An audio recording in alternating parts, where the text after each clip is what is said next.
Good morning. I'm audible. I'm visible. Yes. Great. Perfect. Good morning. Good morning. Good morning. We'll wait for 1 to 2 minutes and then we'll begin.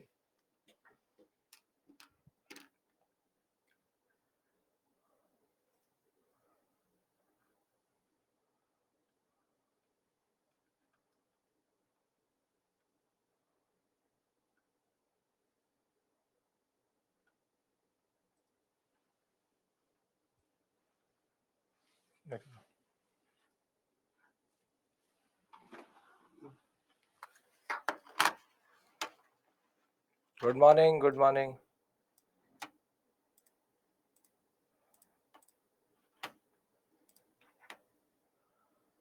CWC is Congress Working Committee. Okay. So we'll wait for 2 minutes more. Today, very interesting set of questions and topics to discuss again. We should reach by 42 today. We'll see.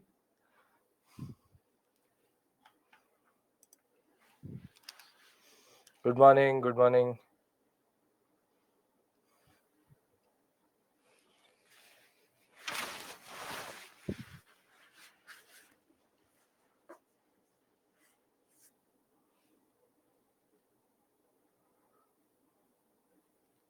Good morning. Post independence, as soon as actually most probably mid Thursday. Mid Thursday. I'm planning something vis-a-vis maybe an extra class on Saturday, so as to we're just 45 1 hour behind in a way, meaning we should have reached till Government of India Act 1935 yesterday only, but that didn't happen. So that I'm working out something. So Saturday morning, if possible, we'll do that.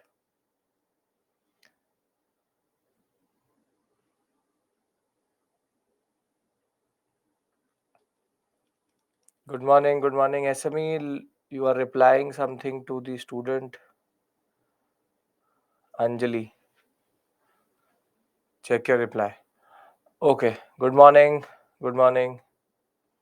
So I think it should not be a problem for anybody, as it is the sessions are recorded. So therefore, Saturday maybe 2 hours. So we'll start post independence on Friday. That way, Friday, Saturday, Monday. We'll do it like that.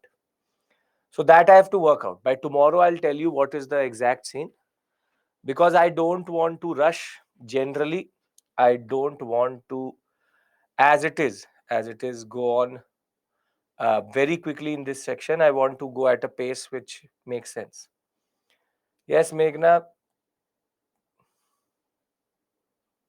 Yes, Lakshmi. That is. I need less than that only. Good morning. Okay.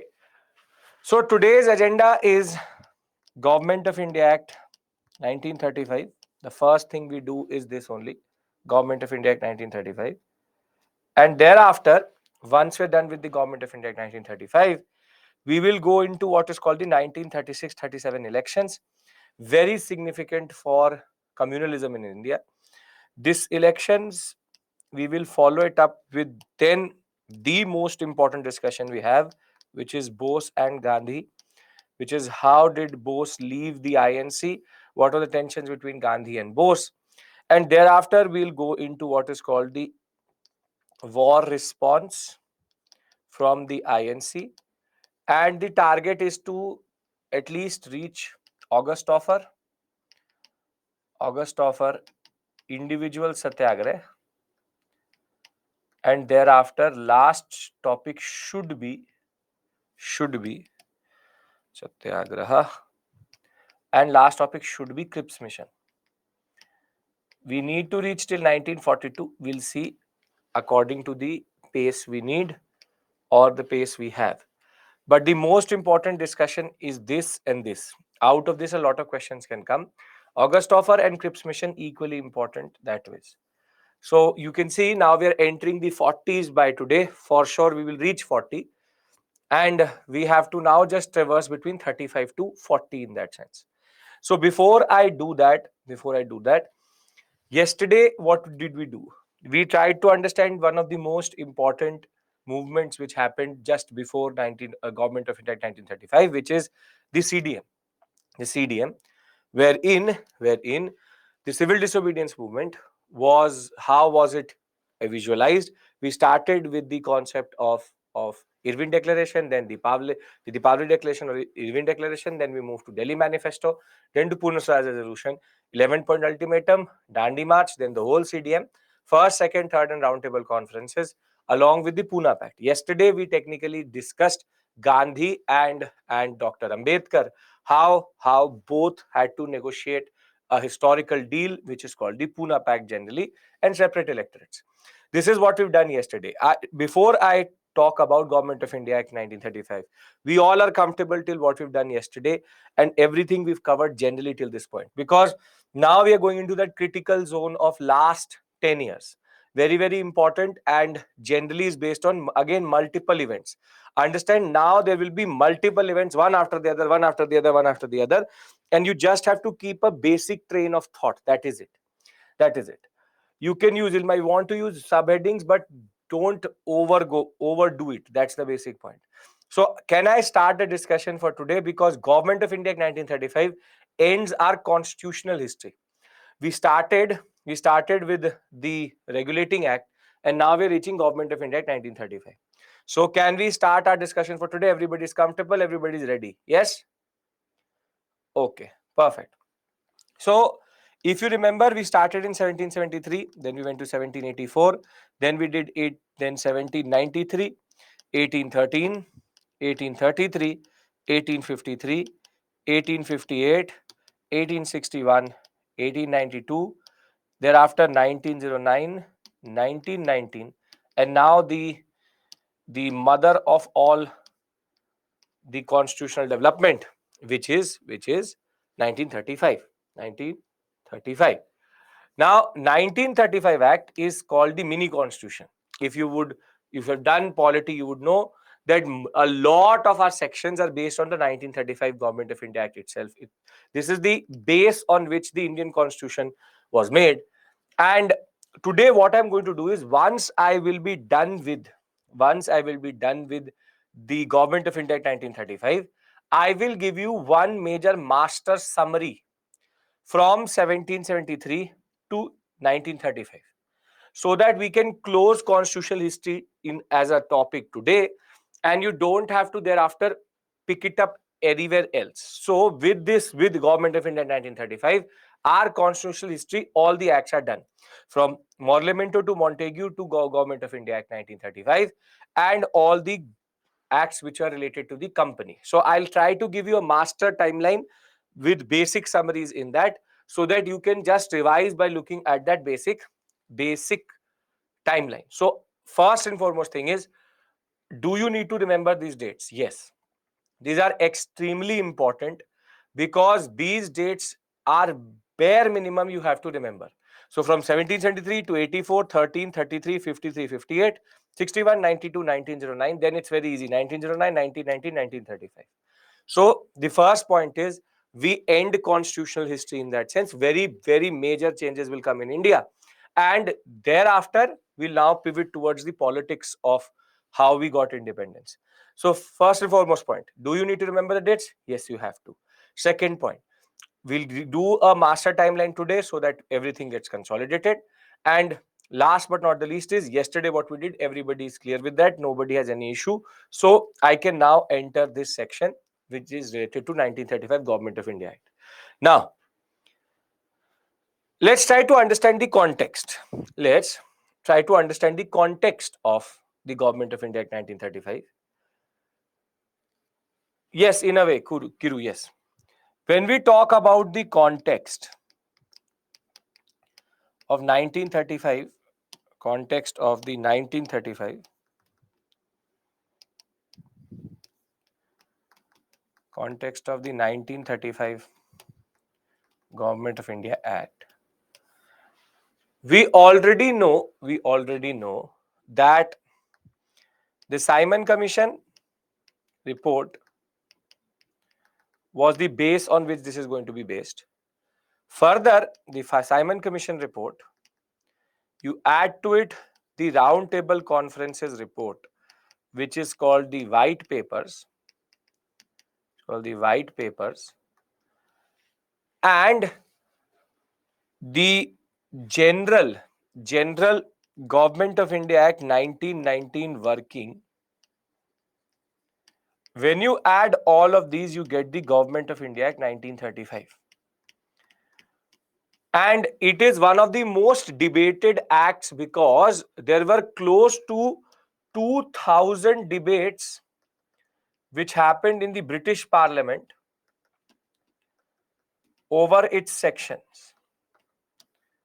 More than that, it is called a mini constitution because it was a very bulky document, very bulky document. And the way we divide basically the parts schedules, the same way exact structure was given. So the way our constitution is divided into parts and schedules, the same way Government of India Act 1935 is considered the base on which that our Indian constitution is made. White Papers is the name of the report which comes out of the round table conferences. So it's called white. They could have called it anything. It's called white paper. There is no specific reason for it. The simple point is all of this brought together, you get Government of India Act 1935. Now, in order to go and discuss 1935, I hope context is clear. Yes, everybody, context is clear. Because this is what we did yesterday. Or yesterday was about creating the context of the Government of India 1935. So everybody should now pay attention because now I'm going to these sections. First, we need to understand what was the structure on the eve of as on 1934. What is the structure? Basically, what the Montagu-Chelmsford reforms created. So the structure was very simple. You have the Council of India, or let's call it what it is called.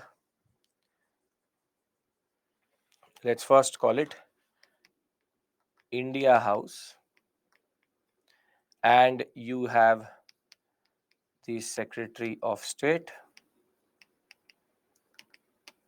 plus 15 members. Thereafter, you have one more which is called the Council of India or High Commission of India, headed by the Indian High Commissioner. Thereafter, they both operate via the Governor General and Viceroy, Governor General and Viceroy, and he has his three bodies together: Legislative Council, Imperial Legislative Council, Legislative.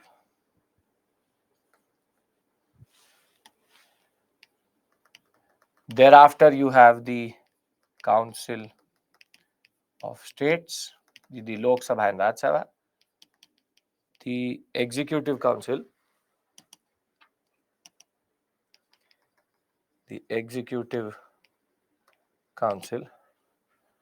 No, not everything is from Government of India 1935. We obviously add a lot of things. We have a borrowed constitution that way. A lot of features are added also from different other constitutions. You have the Executive Council. And thereafter, yes, this is based on the Government of India Act 1990. And thereafter, you have the governors. Governors, you have their own Legislative Council and they have their own Executive Council. And you had Madras Bombay, Bengal, Punjab, Northwestern Province, Awadh. And generally, this set was changing. This set had already changed. From 6, it had already become 9, already become in a way 8, because United Provinces and Central Provinces were added to the list, and there was a lot of change in that regard, which I'm not going to add here. I'm going to discuss the structure which I last taught you. I'll tell you how it changes. Thereafter, we have the concept of hierarchy here. We have the concept of hierarchy here.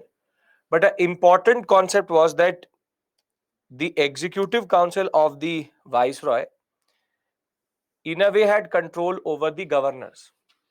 So the executive council had control over governors, and therefore they're not fully autonomous. If you remember the Government of India Act 1919, this is the basic structure I've given you. There are other nitty-gritties which is there, separate electors for this and that.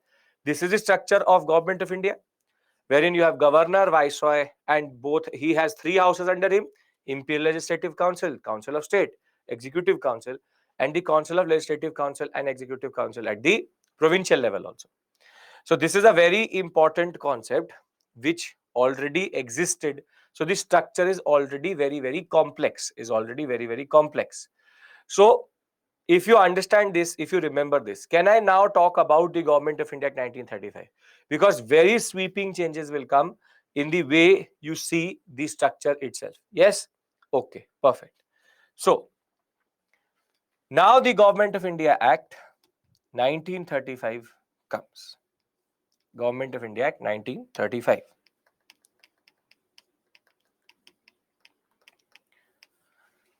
Now in this, please now start to pay attention. Multiple structural changes we will see. First change is going to happen in India House, because in India House the Secretary of State was there and he had 15 members with him. But what this act is going to do is going to remove the 15 members. This is the first change which happens, which is that 15-member council is removed, and now he will not have this whole paraphernalia of 15 members. Rather, he will just generally operate with 2-3 advisors. So we'll have advisors, but not defined by the act itself. Thereafter, the High Commission of India, that is also abolished. That office was technically not needed. So the second change is that the High Commissioner is removed and office is dissolved. Now tell me one thing, would this be a good thing for the Secretary of State or a bad thing for the Secretary of State? All of this is strengthening the power of the Secretary of State or diminishing the power of the Secretary of State? It is strengthening. Yes, very good. Basically, all power is now getting pushed into the Secretary of State. He does not have to, he's not answerable to the 15 members. He has no High Commissioner now. He just is answerable to himself. Therefore, in London, major restructuring is happening. The sole power which now controls everything is the Secretary of State, and his India House is only him and his 2-3 advisors. So the first major change is going to happen in the Government of India Act through that in London itself. So in London, this is the first stage of changes, which is concentration of power in the Secretary of State. Now hereafter, there is going to be another set of changes, but now in India. Now in India, you have the Governor General and Viceroy. The Governor General and Viceroy, he will have his three bodies: Executive Council and his Imperial Legislative Council, along with Council of States. This is the basic structure which is here. Now the Government of India Act proposes, but was never implemented.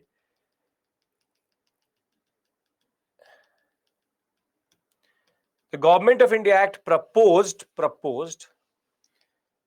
that hierarchy should be introduced at center. However, this was never implemented because hierarchy is a confusing system. So hierarchy will be proposed, but the Viceroy is never going to apply it to his councils. So hierarchy was actually removed from the provincial level and it was added to the central level, but it was never implemented. Which brings us to the fourth change, which is hierarchy is abolished at the provincial level.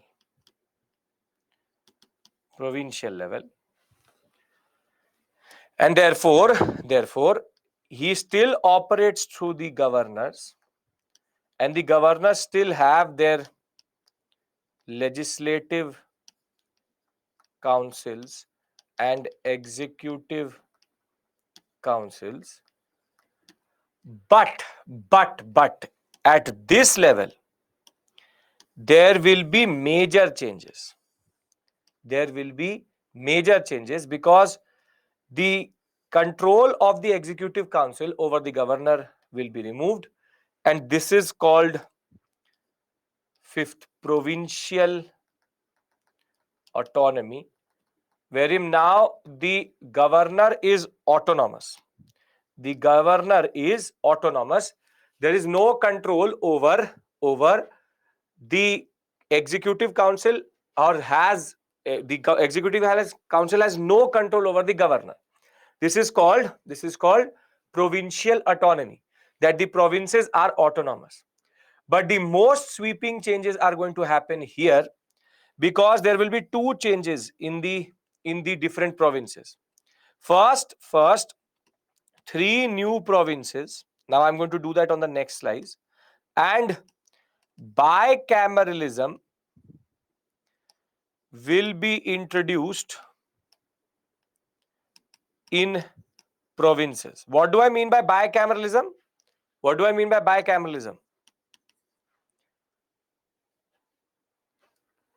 Two houses. Very good.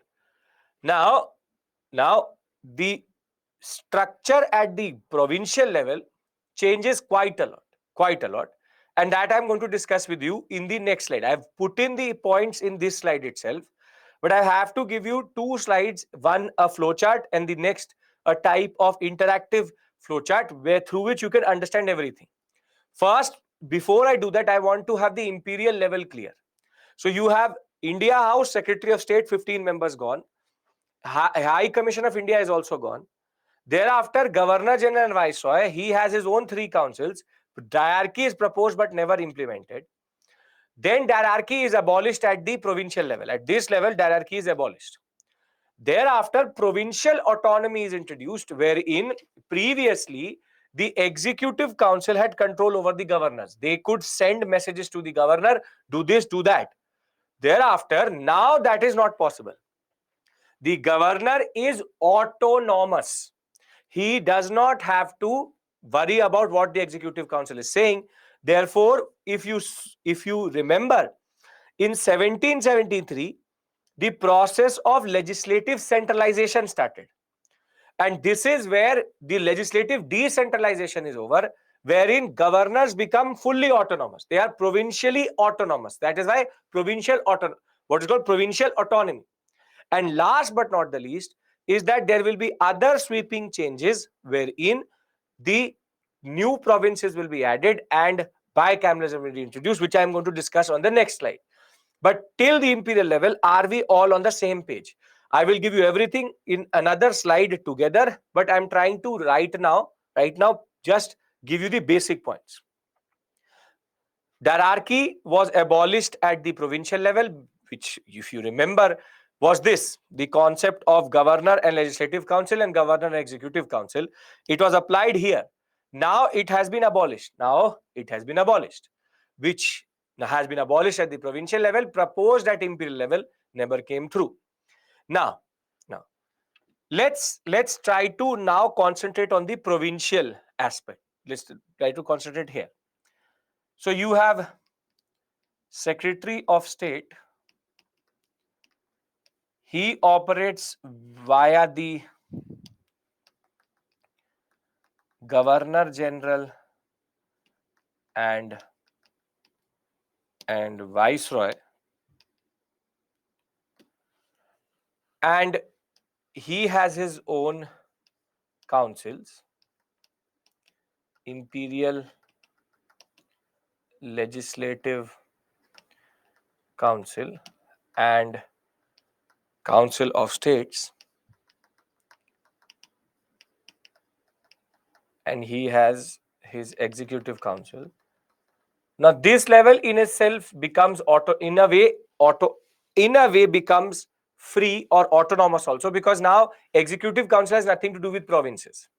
So the provinces in that regard are now free of executive control. In a way, yes, the governor becomes his own boss, if you want to call that. Now the major changes is going to happen when we look at the structure of the government of India, in the way we have divided our provinces: 1, 2, 3, 4, 5, 6, 7, 8, 9, 10, 11. There were 8 provinces before Government of India Act 1935, and there will be 3 new additions. So the ones which are already there are Bengal, Bombay, Madras, Bihar, United Provinces, Assam,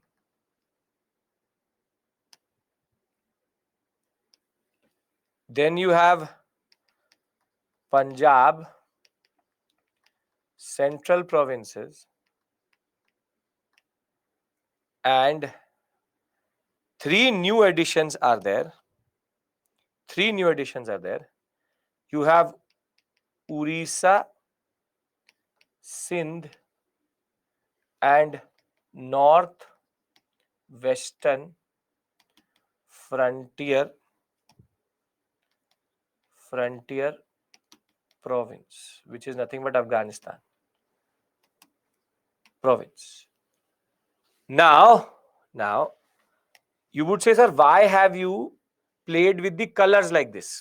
Which is that Bombay, Bengal, Bombay, Madras, Bihar, UP, Assam, Punjab, Central Provinces. These 3 are the new additions. 1, 2, 3 new provinces. So what I will do is that for the purpose of no confusion, I am going to update this list so that you don't think that why are there 6 here and I've written 8 there. So in the background, there have been certain changes in the Government of India, and that were not through acts but just basic reorganization. You have Bombay, Madras, Bengal, that never changes. Then you have Bihar, United Provinces, Assam, Central Provinces, and Punjab. So basically, there were 8 here. So I'm just updating the list here so that there is consistency. We already know how Bihar came out, because Bihar came out of Bengal when the annulment of the partition of Bengal was done, which is that in 1911, when Delhi was made the capital, partition of Bengal was stopped, but Assam was created as a separate province itself, and Bihar was also created as a separate province. United Province is nothing but the reorganization of Awadh, and central provinces in nothing but the addition of whatever was there in the parts of Awadh which was in the central area. And Punjab remains the major big area in that regard, which is again renaming of the northwestern frontier, northwestern province. The northwestern province actually was renamed as Punjab. So it's not ceases to exist, it's just renaming. So you don't have to go into that much nitty gritty, but as of right now, you have to understand 8 already there. Between 1919 to 35, 2 more were added, which is basically central Punjab and central provinces with the reorganization of Bengal. But we don't have to get caught up there. Now you would have seen that I have written them in different colors, and the color difference is because out of these 11 total, there were six which were bicameral, and there were other 5 which were unicameral. Central provinces would be technically MP. Now, this is the major concept which has emerged in India, that you have certain provinces where you have the governor, and he also, like the viceroy, has legislative assembly and legislative council. What is legislative council called in today? We have Vidhan Sabha, and the other one is called what? The Vidhan Sabha, and the other next, yes, Vidhan Parishad. Very good. So this is where the concept of Vidhan Parishad emerges, which is the legislative council at the level of the governor, and thereafter he has his executive council. But that is not true for this. In here, you only have governor and his legislative council. And I told you it is a little bit bulky, this document. That is why multiple changes. Executive council. Is this making sense? So yes, that is the point. Very good, Chaitanya. The fact of the matter is, the 6 which are mentioned here till today have what we call as Vidhan Parishads. The precursor for that is here only. But very simply, if I add these 2 slides to one slide and then I have to do another type of interactive flowchart with you, are we getting the basic changes which are happening? Wherein 15 members gone, High Commission gone, diarchy introduced, not applied, diarchy removed from the concept of provinces, executive council control over the governors is gone. Further, 3 new provinces are added, and total becomes 11. Plus that, there will be certain 6 of them will be made bicameral, and 5 will remain unicameral. Can you make sense of this basic concept? Yes? Okay. Now, what I want to do is I want to consolidate. Because one more thing is going to happen, which is that Burma will be removed from India, from British India. And now Burma will have its own administration, and it will be called the Imperial Burma Administration. And now Burma will not be considered, which is technically Myanmar, will not be considered a part of India. So now let me consolidate in a different way, and I think it will make sense. Okay. Now Let's think of it like this.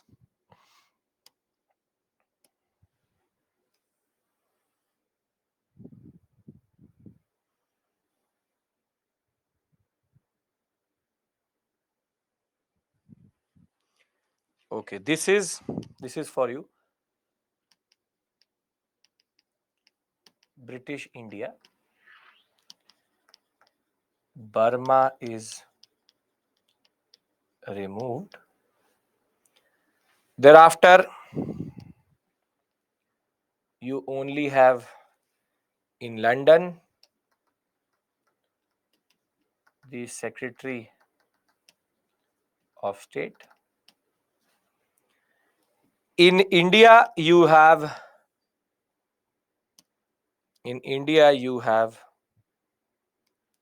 your core.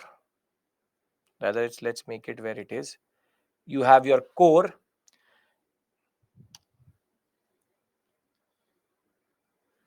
This is the. Why have I marked it in that place? What am I trying to represent by marking it there? Very good. Delhi. Great. Perfect.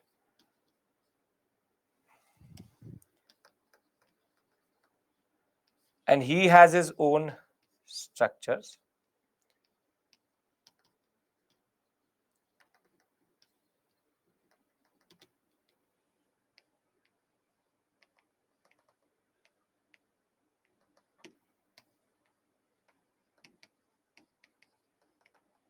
Now, in a way, the next major change is in this sense. Okay.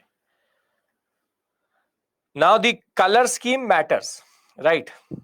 So I am going to mark in blue the ones which were already there, but I'll change the scheme also. So you have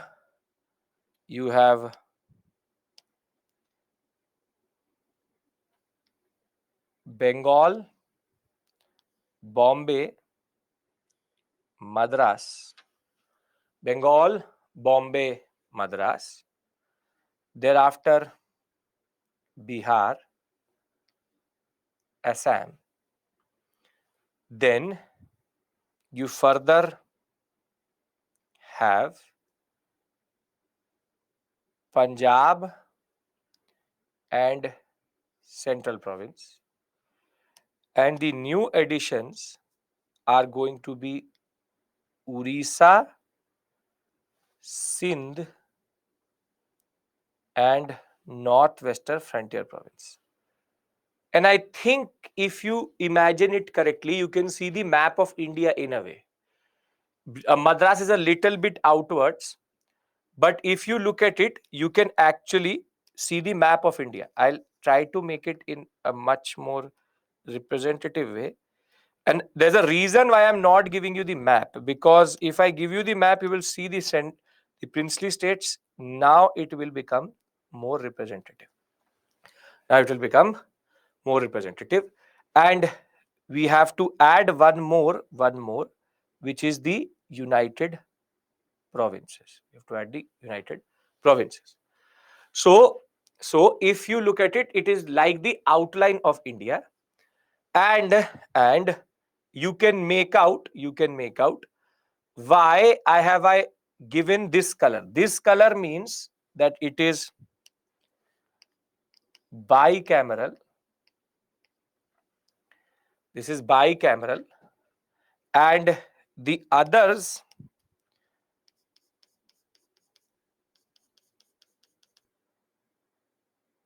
you have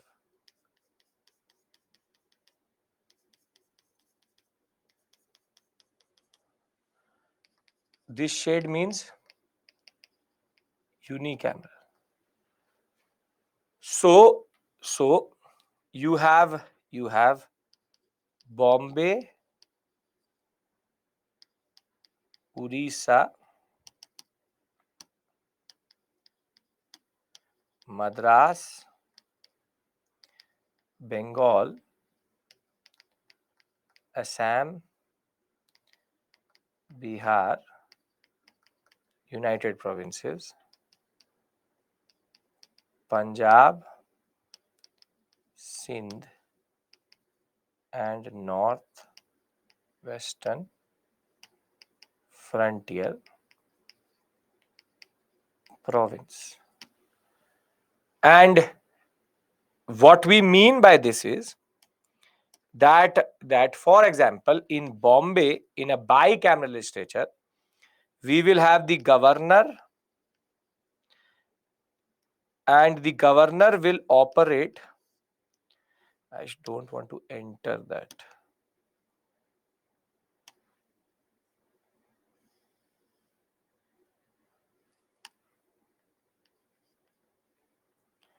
The governor then operates via executive council, and he has two houses under him, which is the legislative council and the legislative assembly. And in a state like Orissa, which is unicameral, you just have governor and his two executive council and legislative council. So very simply, the three new additions, this color has been used for the new additions.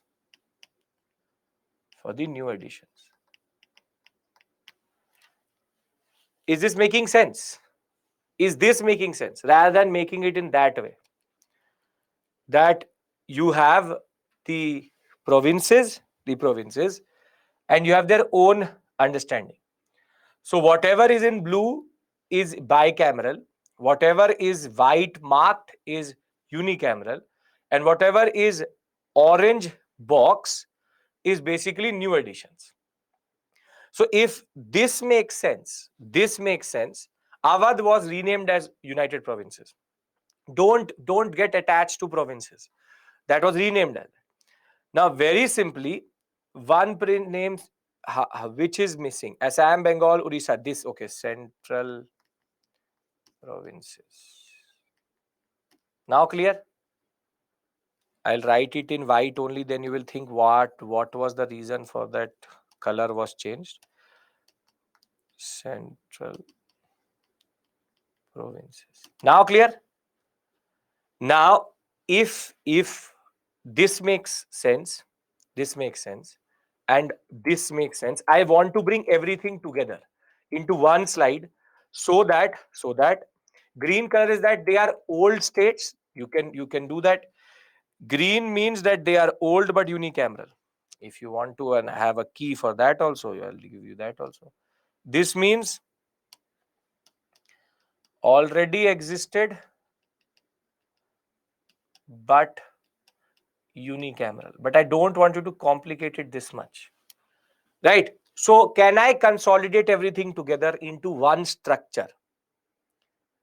Come on. Till this point, we have hierarchy. I've given you an example. There is no hierarchy. Firstly, there's no hierarchy at provincial level. You mean bicameralism. I've given you an example in the form of Bombay. No, it is true for everyone. Can I consolidate? Is this making sense? Come on, have to be more vocal. Still a lot of changes I've not told you. These are the structural changes. Yes? Okay. Now, we consolidate everything into one slide, so that there is no confusion. Now, the structure which I am going to make is going to be the final structure, and then we'll add the other things. We'll sprinkle the other things. Now, let's try to understand it. So, the Government of India Act 1935 has the following structure. Herein, the Secretary of State operates via what is called the India House, but he is now the sole authority in London. The changes which have been made here are 1 and 2, which is High Commissioner abolished and Council of Secretary abolished. Thereafter, in a very beautiful way, you have the Governor General and Viceroy, and he operates via his three councils: the Legislative Council, his Council of States, and his Executive Council. And there are 2-3 changes which are proposed here. I'll write them down on one slide also, don't worry, which is that hierarchy proposed but never implemented, and for Executive Council has no control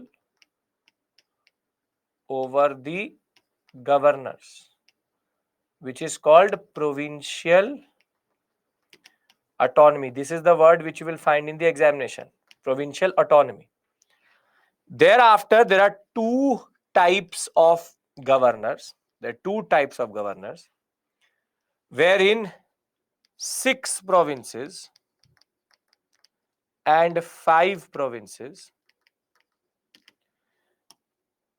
The 6 provinces are, and please have to remember this for the examination: Bengal, Madras, and Bombay. This is slam dunk. These are the original 3. Thereafter, the next 3 are Bihar, United Provinces, and Assam. So in a way, everything in and around Bengal only. And the other 5, why give only 6? Because these are very big, very, very big provinces, very big provinces. On the other hand, Punjab, Northwestern Frontier Province, Sindh, and you have Orissa and Central Provinces. These 5 are basically what are called unicameral, but these 3 are the 3 new provinces created. What is the difference between the 6 and 5? These 6 are bicameral and these 5 are unicameral. And therefore, the structure looks like this here. Governor has 3 bodies under him. The 3 bodies are Legislative Assembly, Legislative Council, Executive Council. And here the structure is quite straightforward, which is governor and his. You have Legislative Council, not council, Legislative Assembly and Executive Council. Now does it look perfect? On one slide itself, you can see how you have to remember the provincial names. Yes, never before this, but here you have to remember. Now you understand the complex structure which the government of India actually creates, wherein there are multiple changes which will happen at all levels, and And very simply, you have to remember this: diarchy abolished at provincial level. Now, if all of this is clear, I would like to add other sections, but can I now presume that none of you have a problem vis-a-vis, you want to add Burma point, I'll add the Burma point, Burma removed. Because then I want to move and consolidate this area and then we can move on. High Commissioner abolished, basically that office was not needed. They just abolished it. That's the end of it. Do Indians? No. The Executive Council of the Governors are still very, very exclusive. Is there nepotism? Yes, sure. Why not?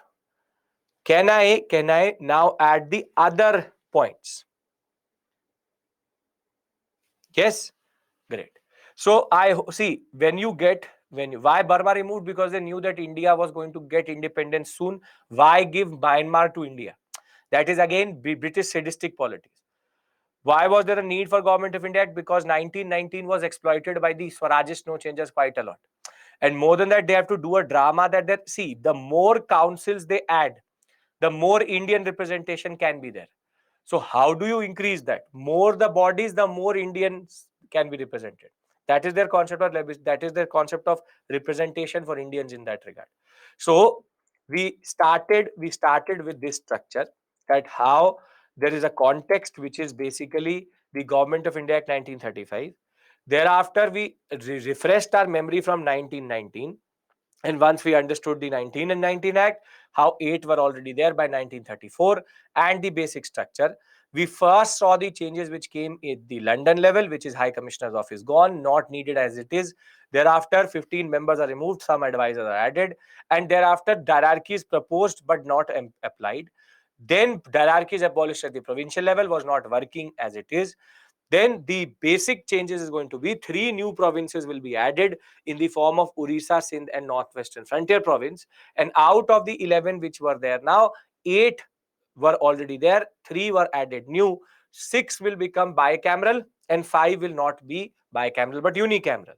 And therefore, the Indian landscape looks like this, whereas Myanmar is removed, and the old states, what is common to Bombay, Madras, Bengal, Assam, UP and Bihar, is that they are very big, very, very, very big, what we call as population wise, very big provinces. Therefore, there was a need to expand representation. That is why they made them bicameral. Northwestern Frontier Province would be modern day, in that sense, what we call as Afghanistan, Pakistan area. Thereafter, just to consolidate everything together, these are the 8 changes which happened in structural concept. There are further 6 more changes which I need to explain to you, but everybody is comfortable with these 8. Nobody has any issue. Everybody has to say yes right now. Then we move forward, because there are multiple changes which were added more to this council itself. Diarchy is the concept of, now don't ask me, I presume that you know diarchy, but still I'm telling you, diarchy is the concept where the governor of the provinces used to have reserved and transfer subjects, in which certain subjects were only legislated by the executive council and governor, which were called reserved, and transferred one which were done with the governor and the legislative council. Please don't go backwards as we are moving forwards. Don't do that. So very simply, the division of power which we saw in 1919 is still there, wherein you have the union list and you have the, or what we call as the imperial list, and the concept of provincial list. Now, if you are comfortable, I'll add that there is a new concept which is going to be introduced, and that new concept is 8 points are totally clear in your mind. You all have agreed to that. Now, the 9th is related to what you asked me, is that for the first time, the concurrent list is going to be created. A new legislative list is added, and that is called the concurrent list. So you are asking me this question, and this was the point I was going to make generally. So concurrent list is added. Thereafter, you have the concept of the federal court is created. Federal court, what is the need? because there is provincial autonomy, now there's a court which deals with the disputes between the imperial level and provinces.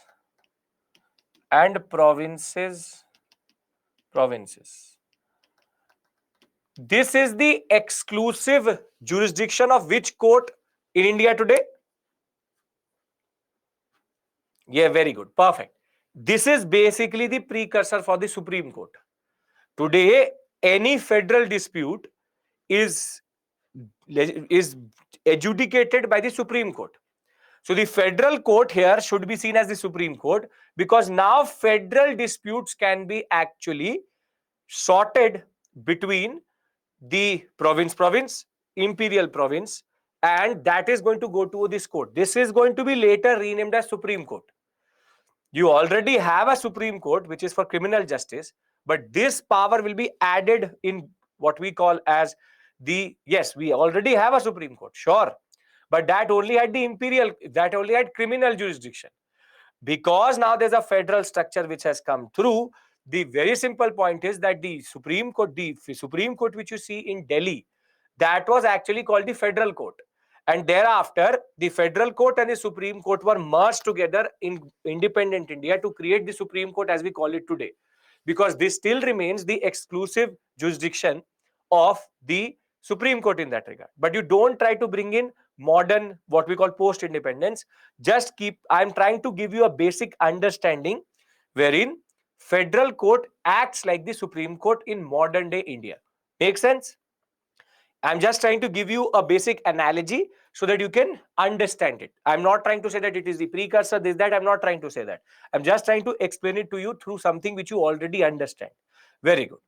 Thereafter, it will give separate electorates. And now this is the audacity and the, you can call it the way the British wanted to always divide India. They gave separate electorates to women, labor, and depressed classes. Now, this is something which goes against what already MacDonald had already done, which is to amend the concept. But depressed classes are still given separate electorates. But Dr. Ambedkar is going to reject it. They will never use this for themselves. But depressed classes are still given the concept of separate electorates. But the last thing which I need to explain to you is the concept of All India Federation, introduced, or we can say proposed, but never implemented. Now, can I discuss with you the concept of All India Federation? Again, never implemented, never created, but was proposed. Everybody is comfortable with the first 11 points. Yes? I'm asking you multiple times because this is a fundamental act which you need to understand. This federal court is created in Delhi. Okay, perfect. Now, what do you mean by All India Federation? What do you mean by All India Federation? See, what was proposed, this is proposed, never applied. And I'll tell you why it was never applied. The simple point is, they argued that India should be a one second. India will use 2D only, that will make more sense. India should be a federation. India should be a federation. This is All India Federation, in which the governor the Governor General and Viceroy, the Governor General and Viceroy, he controls three areas together. He controls three areas together, or three parts of British India together. All India Federation, which was going to be called the British India Federation, was going to have the 8 11 provinces which are already there. So let's add them. You have Northwestern Frontier Province, Punjab, Sindh, Bombay, Madras. You have Central Province, Orissa, UP, Bihar, Bengal, and Assam. These are nothing but the provinces which are already there. You have Northwestern Frontier Province, Sindh. You would have the Punjab sector, Bombay, Madras. Thereafter, Central Province, United Provinces, Bihar, Bengal, not Bengal, this is Orissa.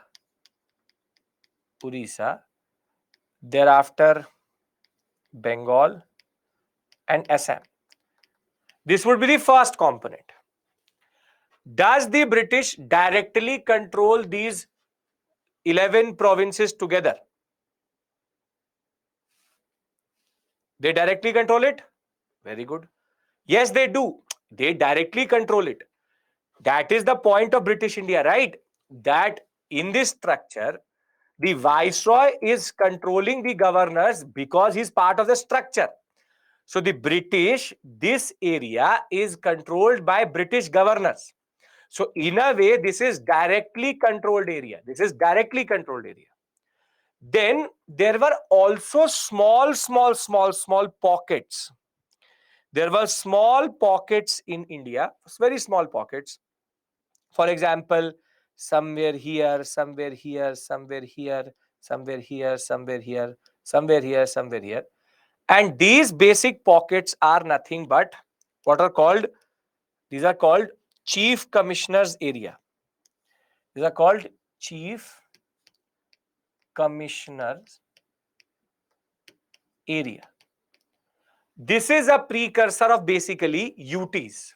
If you know the concept of union territories, this is the concept of UT, where they are too small to be created a province and they are not going to be given to any other place. They are also directly controlled. These are directly controlled by Viceroy via Chief Commissioner. Now, the Chief Commissioner, therefore, in modern India would be equivalent to whom? Would be equivalent to whom? The Chief Commissioner. Come on, tell me. Very good. Lieutenant Governor. Great. Perfect. Polity, great. So, not Governor, Lieutenant Governor. Governor is for a state, not for a UT.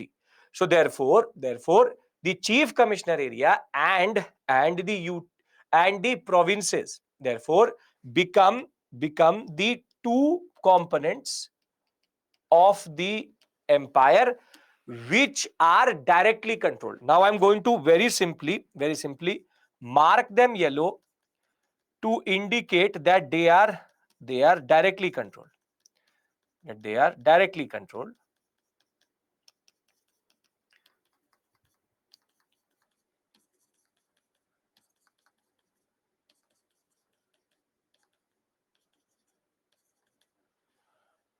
Now this means that they are directly controlled, but till this point the British already control this area. So why do they need to create an all India federation? They need to create an all India federation because now they are going to add something which was not always under the British direct control, which are called the princely states.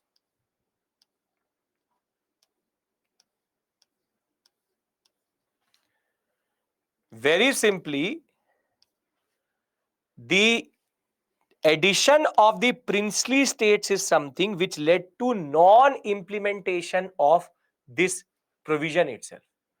These are nothing but princely states.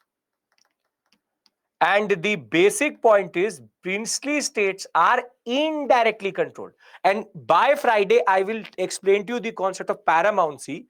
And I'll tell you that they basically have internal freedom, but externally they are just accepting the authority of the queen. So therefore, the most important feature about this All India Federation was that now the British are becoming more and more cognizant of the fact that princely states should also be controlled. And basically, this blue area, which is indirectly controlled, was added to the federation. To the federation. Province is like a state. Princely states are not technically part of the government of India. Understand, the British government of India has only direct control over the yellow areas. The blue areas are only namesake part of British India. In a way, that is why you would have seen when I made this map, did I add the princely states? No, because the Government of India Act 1935 does not technically apply to the princely states. Rather, it is the provinces which are directly controlled by the center, and the princely states remain in a way semi-independent. So why was that this whole concept was never implemented? The problem was that as soon as the Government of India Act said that an all India federation which should be created, which would include the provinces, chief commissioners area and princely states, the princely states started to say, why are you adding us to the Government of India, or why are you adding us to basically the concept of the federation?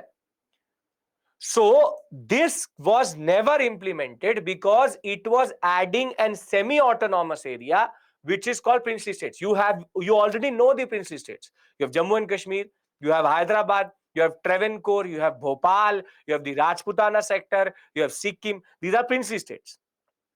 Chief commissioners areas are separate because they're too small to have a governor. So the viceroy directly controls them. So are you now able to imagine? Federation means when different political units come together. Federalism, federation. So federation means different political units come under one structure itself. So are you getting the concept of federation or all India federation proposed? See, you will never have to explain it to the examiner. I am doing it via these maps because, or these what are called mind maps, because they help you in visualization. You will just write in the examination, All India Federation proposed and never implemented. That much capability you now have, yes or no? Yes? Okay. If there is still two houses, provinces, how can they see? Lakshmi, you are confusing. Hierarchy was abolished at the provincial level. Okay. Very good. Now, the last point, then I go into the PPT and consolidate, is something which we all love. RBI or Federal Bank was proposed and established under this act. Under this act. This is the 13th point. So I'm again consolidating everything, doing it through this. Then I'll go to the slide, and then I want to consolidate all of constitutional history today. High Commissioner abolished, Council of Secretaries abolished, hierarchy proposed at center, never implemented. Center, the Executive Council loses its control over governors, provincial autonomy. 3 new provinces added, Burma removed, and the concept of hierarchy is abolished at the provincial level. And bicameralism is introduced in 6 places, and unicameralism, which was already there, is there in 5 places. So are we clear with regards to these first 8 points? I'm again repeating everything. And I'm again doing this because this is very critical to your preparation. Okay. Now, next, legislative, the new list is added, concurrent list. Federal court is created for adjudicating federal disputes. The separate electorates concept is extended to women, labor, and depressed classes. RBI is going to be proposed and established under this act, and the All India Federation is proposed but never created, under which already two directly controlled areas, chief commissioner's area plus the provinces, were going to now be administered with the princely states. These three together would be constituting British India. Never introduced, never introduced properly, never implemented. Therefore, these two areas the British already controlled. It was a way of adding the princely states to their control, which the princely states did not allow for. So the simple point is the concept of all India Federation never came through because the princely states did not want to be under the control of Viceroy and Governor General. They rather wanted to be under the control of Secretary of State or straight away the Prime Minister. That is the basic point. Are we clear? Can I go to the PPT? They will never see, the chief commissioner areas cannot be merged. That way, why don't you merge all UTs with the states? Because they are critically important, but they're too small to be made into states. So that is the basic point of a UT. If you understand the concept of UT, you will understand the concept of chief commissioners area. Don't have to learn the names of chief commissioners. That much time nobody has. We are not that free. Can I now do it through the PPT? And can I give you the summary of all what we call as constitutional history? Yes, perfect. Okay. So what are the provisions of the Government of India Act 1935? This is what we are discussing right now. This is what is important for our preparation generally. Right. Okay. One second. Yes. The Government of India Act 1935 had chapters and parts the way we have our own constitution. We have 11 parts and 10 schedules at this point of time. 2000 debates were there, and one of the longest piece of legislations which came through. What are the provisions? Autonomy to provinces, provincial autonomy, end of hierarchy in the provinces, but introduction at central level, never implemented. Residual powers to the Viceroy, still. Abolition of India Council of the Secretary of State, therefore the concept of his 15 members gone. All India Federation should be formed, but never implemented. This was never implemented. And this was also never implemented. The second part, which is the concept of central. Thereafter, federation never came into being. It increased the franchise from 7 million to 35 million in India. 3.5 crore people could now vote. Federal Bank RBI will be established. Federal Court will be established by 1937. It will settle disputes between the center and the province. Thereafter, further, Burma is separated from India. Orissa was separated from Bihar with Cuttack as capital. Sindh was separated from Bombay with Karachi as capital. Total number of provinces become 11, out of which Northwestern Frontier Province, which was already there existing as Central Chief Commissioner area, is given as a status of full-fledged province, and two new already we see, Orissa and Sindh. Now thereafter, bicameralism at the central level was already there, and threefold division of power is going to come: federal, provincial, and concurrent list. This is a new addition. There will be a new authority which is called the Federal Railway Authority will be created. It is going to now take care of the railways which is there generally. 7 members directly reporting to the Governor General. British stakehold will be protected in that regard. Further, the basic criticism of this act was that it was still communal in nature. It had not given everybody voting rights. Still, only 14% of the Indian population could vote. Too much power to the governors of the provinces now. All India Federation never implemented. Nehru said that it was a machine with very, very strong brakes but no engine. Jinnah, as it is, would not like it because it was giving center too much power. And the concept of constituent assembly, so that the British INC could write it, was now becoming more and more ardent. Now, very simply, can I consolidate all of this, which is all constitutional history, into one slide? If we are all clear about everything.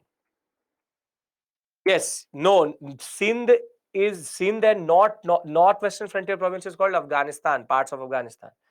Technically, Pakistan is created by taking certain areas out of Bombay Presidency, Sindh, and Northwestern Frontier Province. We'll talk about that. Don't worry about that. Now, I'm now going to consolidate everything which we've done. Constitutional history is going to end today. And thereafter, I want to go into the politics of what we have to do. So, I'm going to now propose a basic timeline, and we are going to revise everything as we go on. Now, in this, obviously, I'm not going to write all the provisions. I'm going to write the major provisions in that regard. And 1935 Act, I'm not going to write the provisions, can't come in the slide. But you understand the provisions, we've already done it. So, our story started, and this is going to be the feature when I'll complete modern India, I'll give you a master timeline for modern India also. So, you have 1773, 1784, 1793, 1813, 1833, 1853, 1860, not 61, 1858, 1861, 1892, 1909, 1919, 1935. This is the basic timeline you have to remember. This is all of constitutional history as we know it. 1935. Now, 1773 is called Regulating Act. If you remember the code, you would remember what? 733 GGB plus 4 LCSC, right? So this was 73 Governor General of Bengal plus 4 members, legislative centralization, and Supreme Court created. Yes, thereafter, you have the Pitt's India Act. This is the most important because Pitt's India Act. This is the most important because it introduces Board of Control, Court of Director, Cash on Delivery, and BOC, and it is going to become GGB plus 3. A member is reduced. Yes, GGB plus 3, BOC, COD. Thereafter, 1793, there is not major changes which happen, but for us, the most important change is going to be first these are all charter acts. These all are charter acts. What is the most important provision of 1793? Come on, tell me. Charter acts. 1793. 5 lakh pounds. Remember, 5 lakh pounds to be sent. Yes, very good. So 5 lakh pounds to be sent to Parliament. I don't want to add more points. This is the most important point because they want to take money out of the East India Company. Royal approval is also needed. Very good for appointment. What I'm more interested about is 13, 33, 53. So you have 13, India monopoly gone. 83, 33, China monopoly gone. Along with that, 1 second, I'll just add these dividers so that it makes more sense.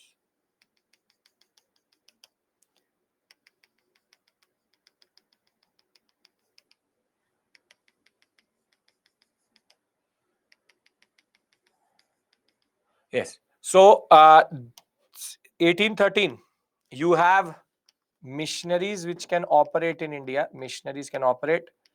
Education grant of 1 lakh rupees.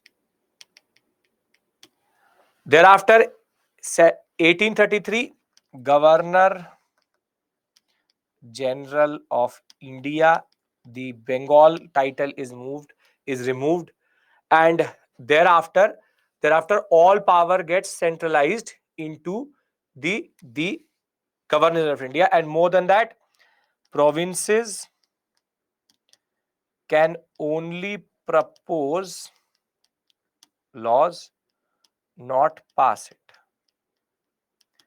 1853, open competition and executive council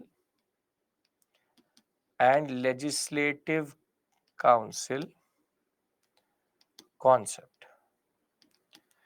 Thereafter, now comes the main area out of which questions quite a lot are asked. This is very, very easy. This is very, very easy. East India Company control lost and crown rule.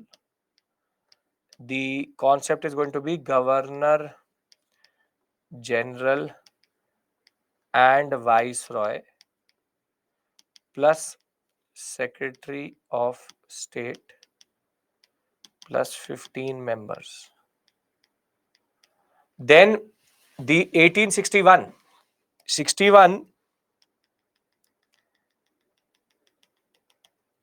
is known for three very standard things. You have what is called the portfolio system, and 1861 known for what? Portfolio system introduced. Further, come on.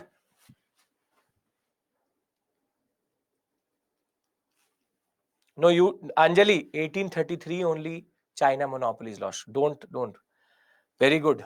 Very good. Legislative decentralization started. Very good. Perfect. Remember everything. Great. And 3 Indian members into Legislative Council. Perfect. Now comes 92. 92 known for what?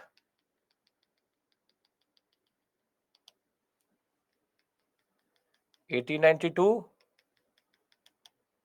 Very good. Indirect elections. Great. Already remember without even one revision. Indirect election concept. Very good. Thereafter, Morley Minto. Separate electorates. Montague Chelmsford. Hierarchy. And separate electorates to Muslims. Very good. Perfect. Thereafter, hierarchy, and we have already discussed provincial autonomy, completion of process of legislative decentralization. You have, yes, here you have bicameralism. Very good. See, here I presume that you are going to add, it was about revising the first. See, now last thing I'm going to do here is that this period is till this point is the period of legislative centralization. And here on out, from this point forward, it is the period of legislative decentralization. Done, everybody. So, see, 35, 19, 1909, you remember. There are multiple provisions. We'll add it, etc. I am writing. You can add it as per your wish. But now, can I say that you understand constitutional history perfectly? Yes. Because here, this point forward, there will be no discussion related to constitutional history now. Because this was the last thing I needed to do. Close to 1.5 hours I've put in. I could have done it within 1 hour, but I put in this effort to make sure that we consolidate everything here. And hereafter, it's only politics. Yes, what type of questions can come? Any type of questions. You can be asked questions related to statement based. You can be asked chronological order. But remember, basic provisions you have to remember. I'll show you the questions on Thursday or Friday. There are a question which came with regards to the basic standard question. You saw that Montague Chelmsford reform, they asked what is it related to also. So that type of questions also come in that sense. Now, the fact based is what? There are provisions. They'll ask you the provisions. So this topic intersects with your polity also. So that question could be equally polity and it could be equally in that regard. Mains questions, again, the mains question will be about more about in the sense that how legislative centralization is happening, how is legislative decentralization happening, why is the concept of provincial autonomy important, what is the need for hierarchy. That is the concept which comes in mains. But mains, there has not been any direct question on give us a short note on, nothing like that, nothing like that. Can we take a break, and when we come back we can start with the discussion on the elections which are going to happen in 1936 based on the Government of India Act 1935. Yes, I can now presume everything is perfect and this topic is etched into your mind in the way it should be there. Yes, I want, if you've never said yes, you say yes at this point of time, because this topic we will not revisit now. Done. Perfect. So what is the time? It is what? We presume it is 7:30. See, if it's heavy or not, that is a separate issue altogether. It is quite a lot. Obviously, it's a lot, but what I'm covering is both political, polity, and history together. So that way it becomes heavy. That is the only thing which is there. So we presume that it is 7:30. We come back at 7:40. Once we come back at 7:40, now we will move towards independence. First important thing, how Muslim League is going to perform really badly, and thereafter we will go into discussion on Subhash Chandra Bose and Gandhi. Again, a very important discussion, should take an hour with regards to that. Right? Clear, everyone? Come on. Okay. So we come back at 7:40.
Welcome back. I'm audible, I'm visible. Yes. No issues. Perfecto. Great. So now we go back to where we actually have to understand the concept of politics, and we need now move towards our independence again. So Government of India Act 1935 is done, constitutional history is done. Now there's a concept of the Constituent Assembly which was formally announced by C. Rajagopalachari on 15th November 1939, which was based on adult franchise and was accepted in August offer, which is where we are going towards. But this idea was first proposed by no one else but N.M. Roy, and it became an official demand by 1935. Simple point of the matter is, why am I telling this? Because now the Government of India Act 1935 has been introduced, and under the provisions of the Government of India Act 1935, there was going to be an election in 1936. Now, please pay attention. I'm now going to start to build up towards the Haripuri and Tripuri session. I'm traversing between 1935 to 37. Now, the Government of India is now going to hold elections under the new provisions of the Government of India Act 1935. And the year of 1936 was quite important because in 1936, a proper election was going to take place, in the sense that it was based on close to 3.5 crore people, but still 14% of the Indian population, but still a very big franchise that ways. And therefore, there were two major parties which we need to keep an attention or an eye on: the Indian National Congress and the Muslim League.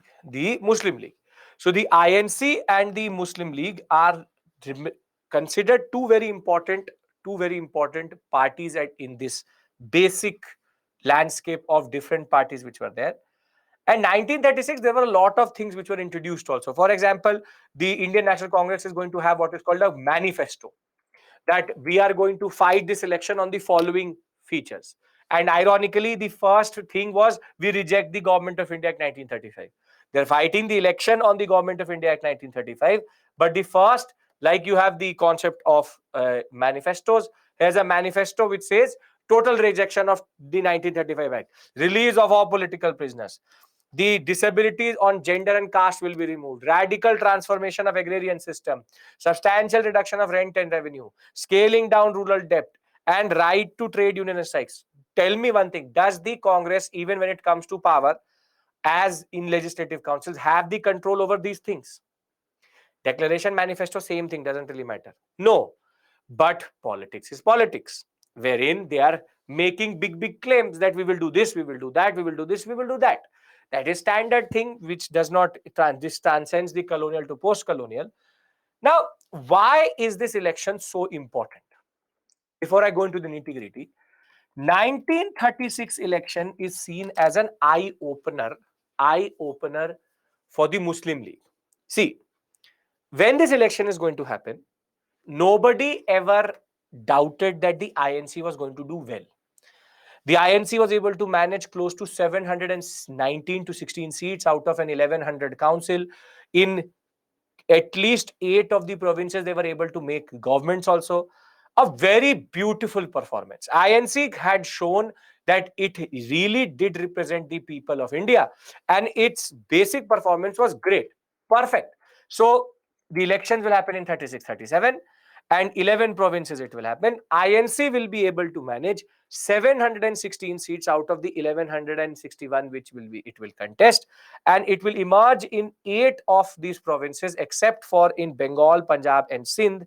It will emerge as a major power, as a majority power. However, though it got a majority in all provinces, when it came to Bengal, Assam, Punjab, Sindh, Northwestern Frontier Province, it did not manage good seats when it came to the Central Legislative Assembly.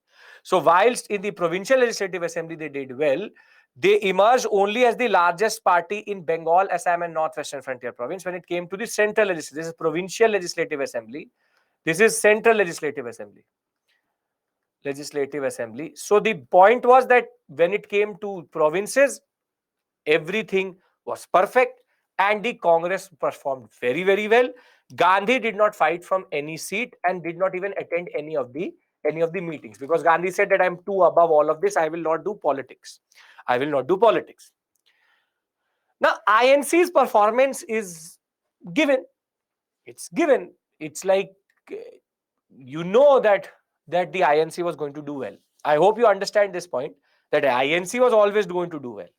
That is not the problem. I hope this point is clear to you, because there should be no doubt that the Indian National Congress with Gandhi, Nehru, Subhash Chandra Bose, towering members, Patel, you have Rajendra Prasad, JB Kriplani. It's like a star-studded performance itself. But why is 36 important? Is because if you look at Central Legislative Assembly, means at the center, Pinto, don't do this. I've discussed constitutional history for now close to 1.5 hours, and you're asking me the difference between Legislative Assembly and Council. So Legislative Assembly would be at the provincial level, Council, Imperial Legislative Council is going to be at the imperial level. So INC, perfect, no issues. But the Muslim League used to claim quite a lot of things. So since 1906 till 1936, for 30 years, if somebody asks Jinnah, what does the Muslim League represent? It represents the Muslims of India. We are the representatives, sole representatives of the Muslims in India. We are the best. We are the only one. I am the sole representative. Now 1936 election happens. And by this point of time, communalism is rising. The communistic tide is also becoming more and more what we call as a little bit more aggressive. Remember that when I say communalism basically means when there is antagonism between two communities. Could be any community, that doesn't matter. Communalism generally is a generic term, but in Indian context, communalism has a very specific context or specific definition. Communalism in Indian context always refers to the engineered hatred and conflict between Hindus and Muslims. And the word here is the most important, is engineered, because all of this antagonism was created by the British. Their divide and rule politics since the partition of Bengal was to make sure that hatred is created between Hindus and Muslims, because if Hindus and Muslims came together, colonial rule would have ended 10 to 15 years before. But they divided us so that our interests were separate. Now, by 1930s, communalism was going into that phase that riots used to also happen, in that sense that engineered riots, people were creating conflict. Viceroy used to say that somehow go and do something so that riots start. It was about undercutting the INC. And we already saw that when Gandhi went to the roundtable conferences, minorities issues, the British could see that their solution for the INC was minorities. That if we have to delay independence, if we have to delay transfer of power, make the minorities issue the main issue. So that is how they undercut Gandhi, that is how they undercut the INC. And this election was seen as a litmus test, as a test of how communism actually did. And this Muslim League saying, we represent the Muslims, we represent the Muslims, this was the test.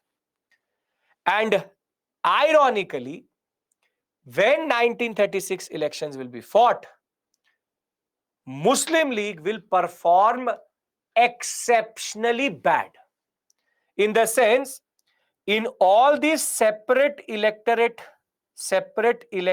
seats, it will manage 3% of vote share. Will not emerge as single largest party anywhere. 3% amongst Muslims, not even the Indians. Not all India. No. Amongst Muslims, 3%. Rather, it was a person called Fazlul Haq, who you had what is called the Krishak Praja Party in Bengal, and Khizr Hayat Khan in Unionist Party in Northwestern Frontier Province, who had more votes. 3% vote share. 3. And this is the party which since the last 30 years said, we represent Muslims, we represent Muslims. You have an issue, you come to us. And this is their representation, 3%. And the ironical part is that this 3% is now going to be a wake-up call for Jinnah. And in a way, in this election, the Congress is going to lose a plot, and that will make sure that the partition is going to become inevitable. See, the performance of the Muslim League was exceptionally bad. In the sense, it captured 2 out of the 84 seats reserved in Punjab, 3 out of the 33 in Sindh. They will fail to win even 1 seat in where Pakistan is today, which is Northwestern Frontier Province. More than that, they will not be able to come or form as government anywhere. League will be second ranked everywhere. More than that, this main thing why this election is considered important, because in UP, in United Provinces, Congress needed certain amount of seats to technically make the government. So Congress needed to go into what is called coalition in a way. And the League had the requisite number of seats which the Congress needed. So when it came to United Provinces, now Jinnah went to the Congress and said, see, bhaiya, let's make a government together. You Congress and I Muslim League, let's make a government, coalition government together. And they're like brothers. We've always been brothers. See, Khilafat movement, non-cooperation, we're always brothers. We have something old. Rishta hai apna. We have something old. Kuch purana hai. So why not make the government in United Provinces? Now here 2 things could have happened. The Congress could have accommodated Jinnah and a coalition government would have formed. But here the Congress arrogance came through, wherein Congress said, you are the same person who said, I represent Muslims. What happened? You wanted to destroy, you were saying too much. London mein to you were saying a lot of things. You were saying a lot of things. You were Muslim minority, this, that. Now what happened? So the Congress denies a coalition with the Muslim League in United Provinces in 1936. But in a way, if you look back to it, the Congress lost the plot. The Congress actually lost the plot. The Muslim League, as of right now, was a very small minority in the political landscape of India.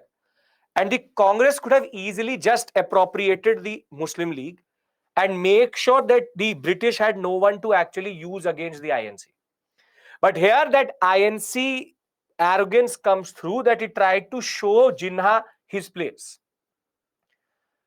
And why this election is considered important? Because now Jinnah comes to a major conclusion. Are you able to understand why am I saying that why is this election so important? Because Jinnah has now seen something, and more than that, Congress has shown an arrogance. I'm now slowly but surely building up to the partition also, in the sense that Jinnah now realizes a very, very dangerous thing. Jinnah comes to the conclusion that, now listen to this line. This is Jinnah's conclusion. Jinnah's conclusion is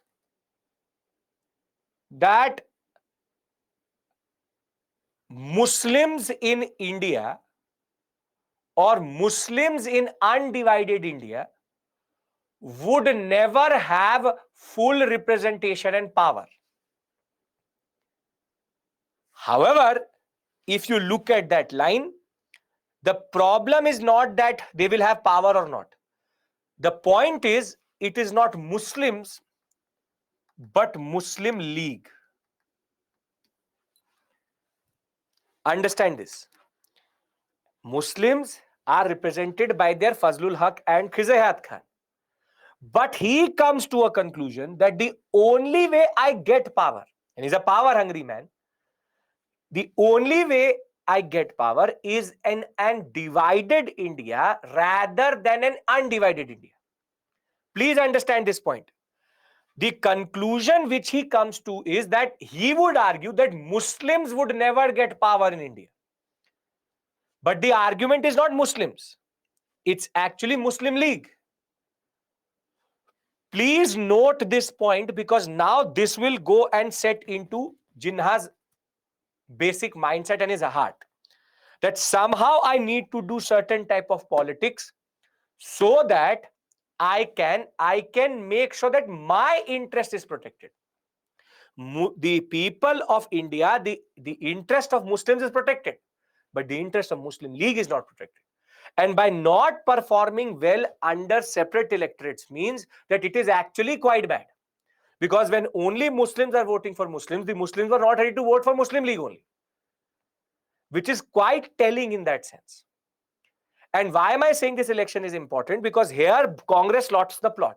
Congress became arrogant. The Congress could have easily appropriated the Muslim League agenda, and thereafter Muslim League got further what we call as weak.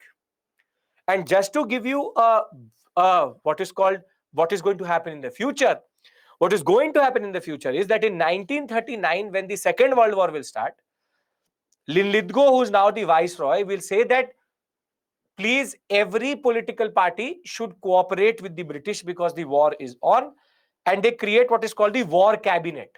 They create what is called the war cabinet, but the INC will say that will not join war cabinet because the concept that you are protecting democracy and you're not giving us democracy makes no sense. But guess who joined that war cabinet? Guess who joined that war cabinet with Linlithgow? The Muslim League. And now the romance between Jinnah and Linlithgow is going to begin. Wherein, when the election happens in 1936, the vote share was 3%. But when the election will happen in 1946, same Muslim League will have 86.6% vote share. This is because of the bromance, the romance between Jinnah and Linlithgow. Very simply, the concept of the second wife, that somehow Jinnah became or Muslim League became the second wife of Linlithgow. They used to say, oh, we both hate Congress. Yes, we both hate Congress. I say, you also don't like Nehru. I also don't like Nehru. We both hate Gandhi. Yes, let's bond over it. Very simply, it's not that Jinnah was in a position of understanding. It was rather Linlithgow. Linlithgow is going to realize in 1939 that Muslim League can be created as an obstacle to Indian independence. So he will actually 86.6% within Muslims itself. He will actually very directly through state power promote the Muslim League and make Jinnah too important. What I'm trying to argue here is very simple, is that from zero to hero, 1936, Jinnah had no power, Muslim League had no power. I told you this, you would have realized. Till today's class, I have not mentioned the Muslim League too much since the time I discussed the concept of formation of Muslim League. I have not even mentioned them because they are non-mentionable.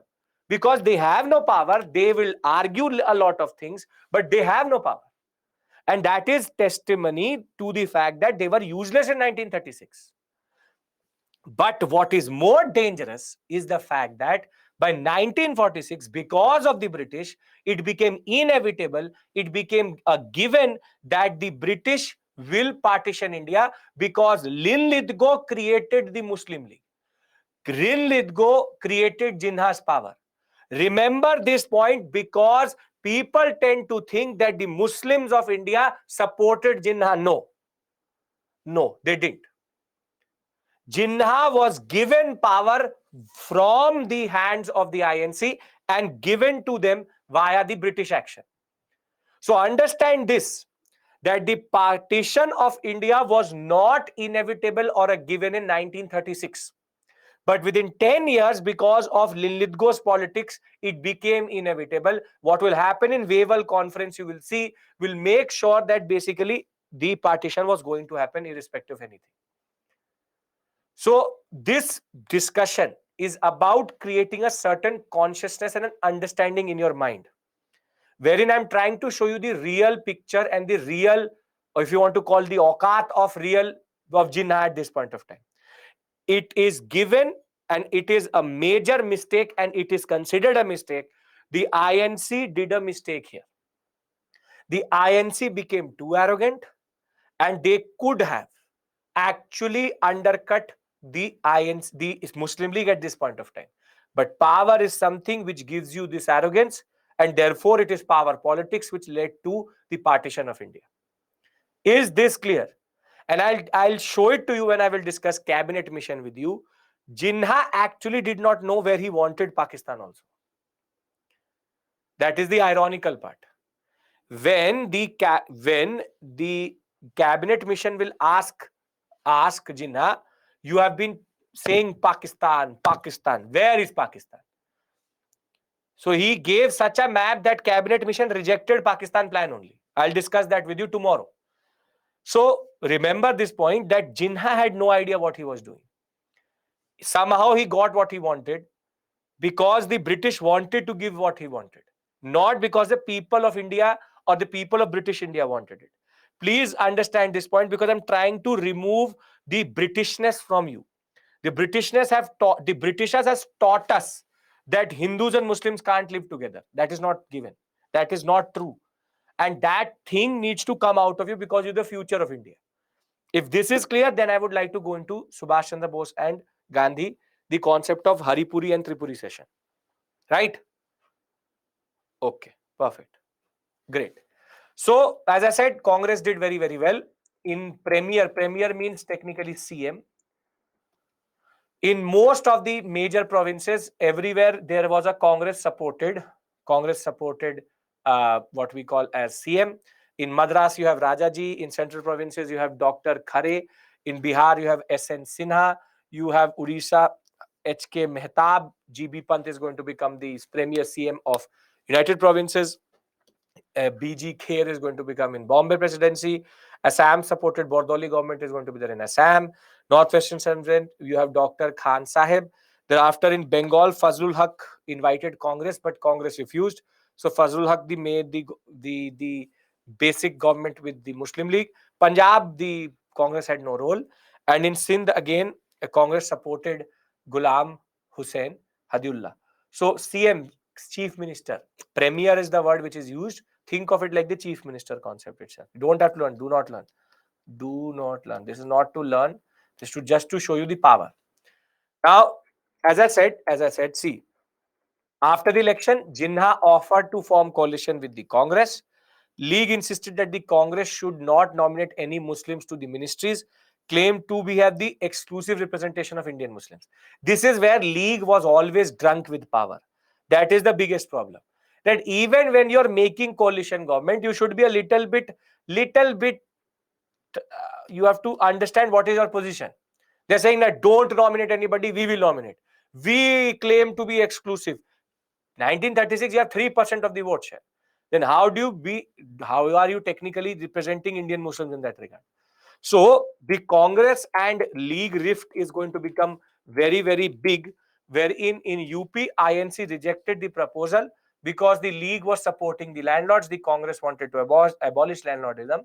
As it is, there is already ego issues. Some scholars argue that the rejection convinced. Now, please understand this line. They convinced the League that if India remained united, Muslims would find it difficult to gain political power because they will remain a minority. But in this line, what is the problematic word? What is the problematic word? The realization of the Muslim League. What is that problematic word? Yes, very good. It is not Muslims, but it is actually Muslim League. Muslims would always get political power. It was the problem of Muslim League that the Muslim League would never get any power in a united India. In a united India. This is a very important point. You should note and understand that this consciousness, this point is very, very important in the larger context of our modern Indian history story. Thereafter, 28 months of rule is going to be there. I will tell you why 28 months. For 2.5 years, they will rule. Something is going to happen in 1940. And the Congress ministries did do a lot. Again, do not learn.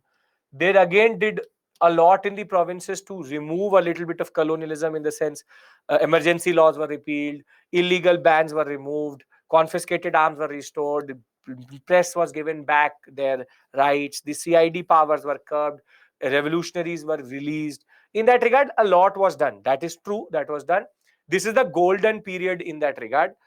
Gandhi had already said to the Congress that show to the people what it means to be under the Congress. So don't use the police and the army. However, three instances the Congress also misused its power as premiers in Madras government twice, where a socialist will be technically arrested by the government. Thereafter, again, a socialist will be arrested by the government and given 6 month sentence. And in Bombay, the Home Minister K.M. Munshi will use the CID against the left and the communists. And I'm going to now talk about these communists and socialism very soon. So, basic point is don't have to learn these details. Now I have to discuss with you Gandhi and Bose. Are we ready for this? Everything is making sense. Yes? Can we discuss Gandhi and Bose?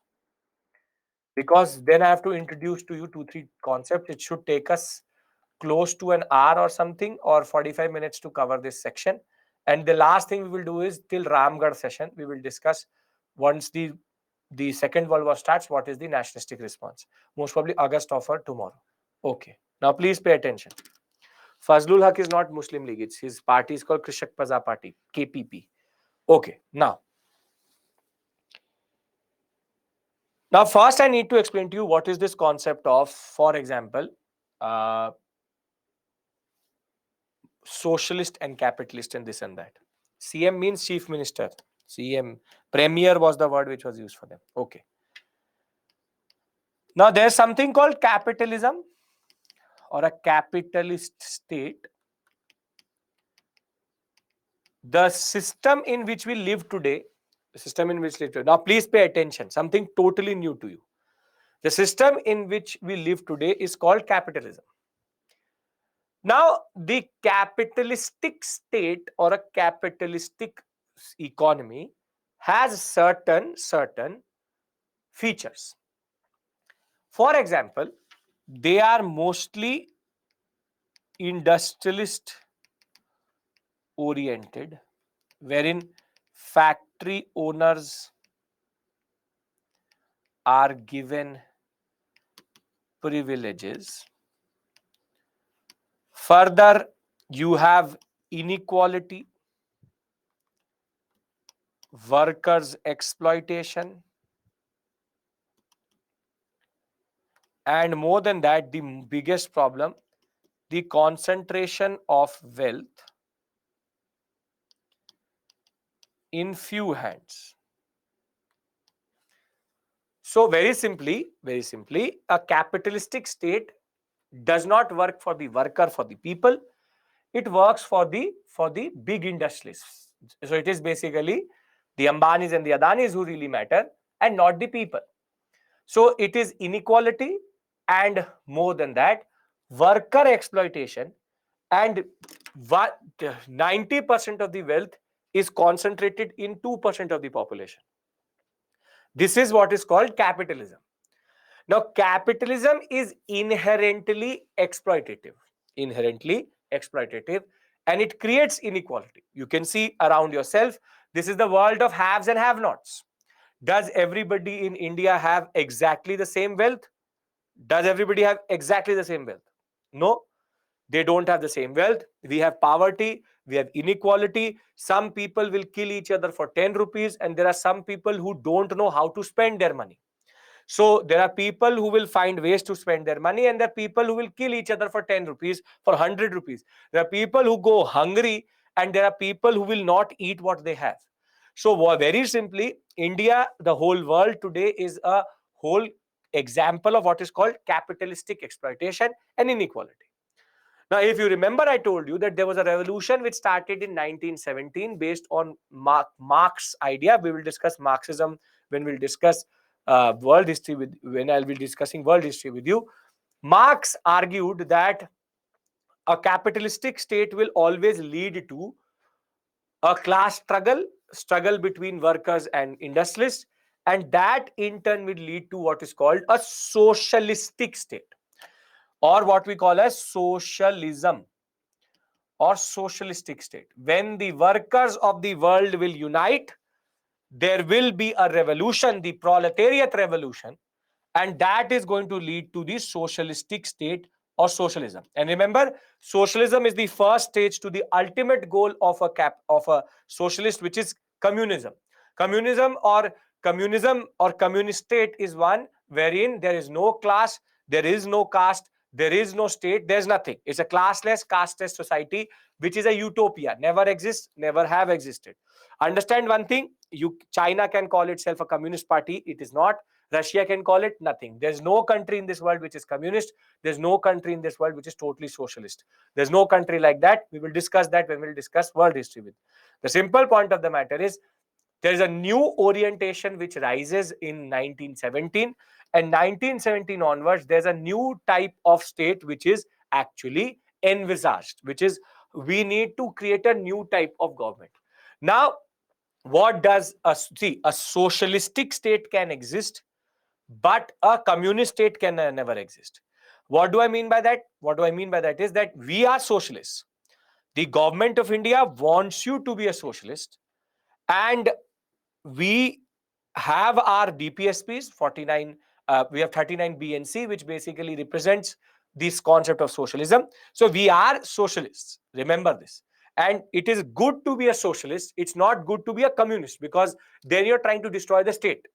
So socialism is good. That's not a problem, because what socialism actually embodies is, for example, PSUs, public sector undertaking, wherein government controlled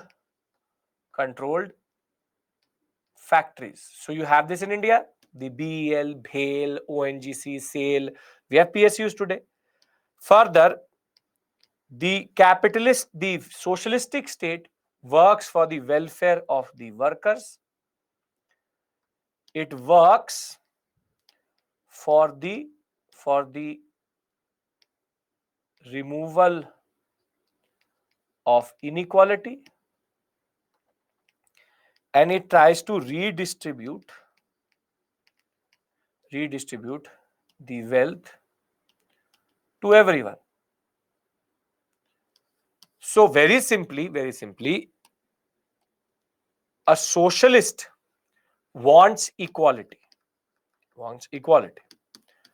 Now, are you able to see the difference between these two? Because then I have to create a certain concept in front of you. Are you able to see the difference between a capitalist and a socialist state? Yes, you can.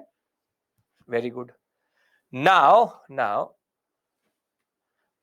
an Indian in 1930 who calls himself a socialist has the following understanding.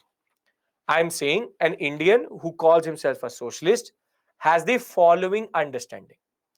Can I write the basic things here? What would a socialist in 1930 think like? Yes. So for him, socialism would technically mean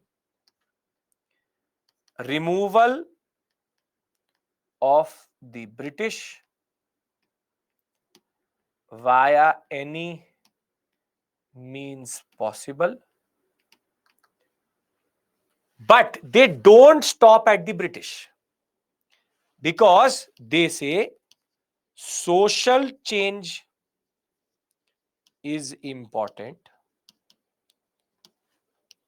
Zamindars, money lenders, and princes all should be abolished and removed. And for him, it is about independence from exploitation. And if needed, violence is justified as means of change, because revolution needs violence.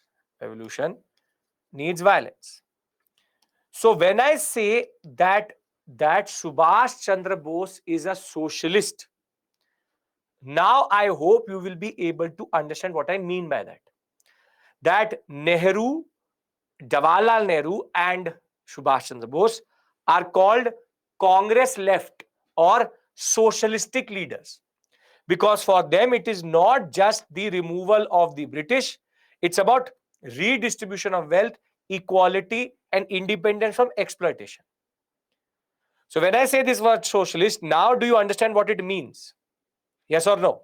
Because then I start to develop the concept of Gandhi and Bose. Why is there contradiction between the two? Everybody has to say yes. I will tell you what is the difference between Gandhi and Bose and Nehru. All three we will do, three spectrums. But do you understand what I'm telling you as of right now? Very good. Okay.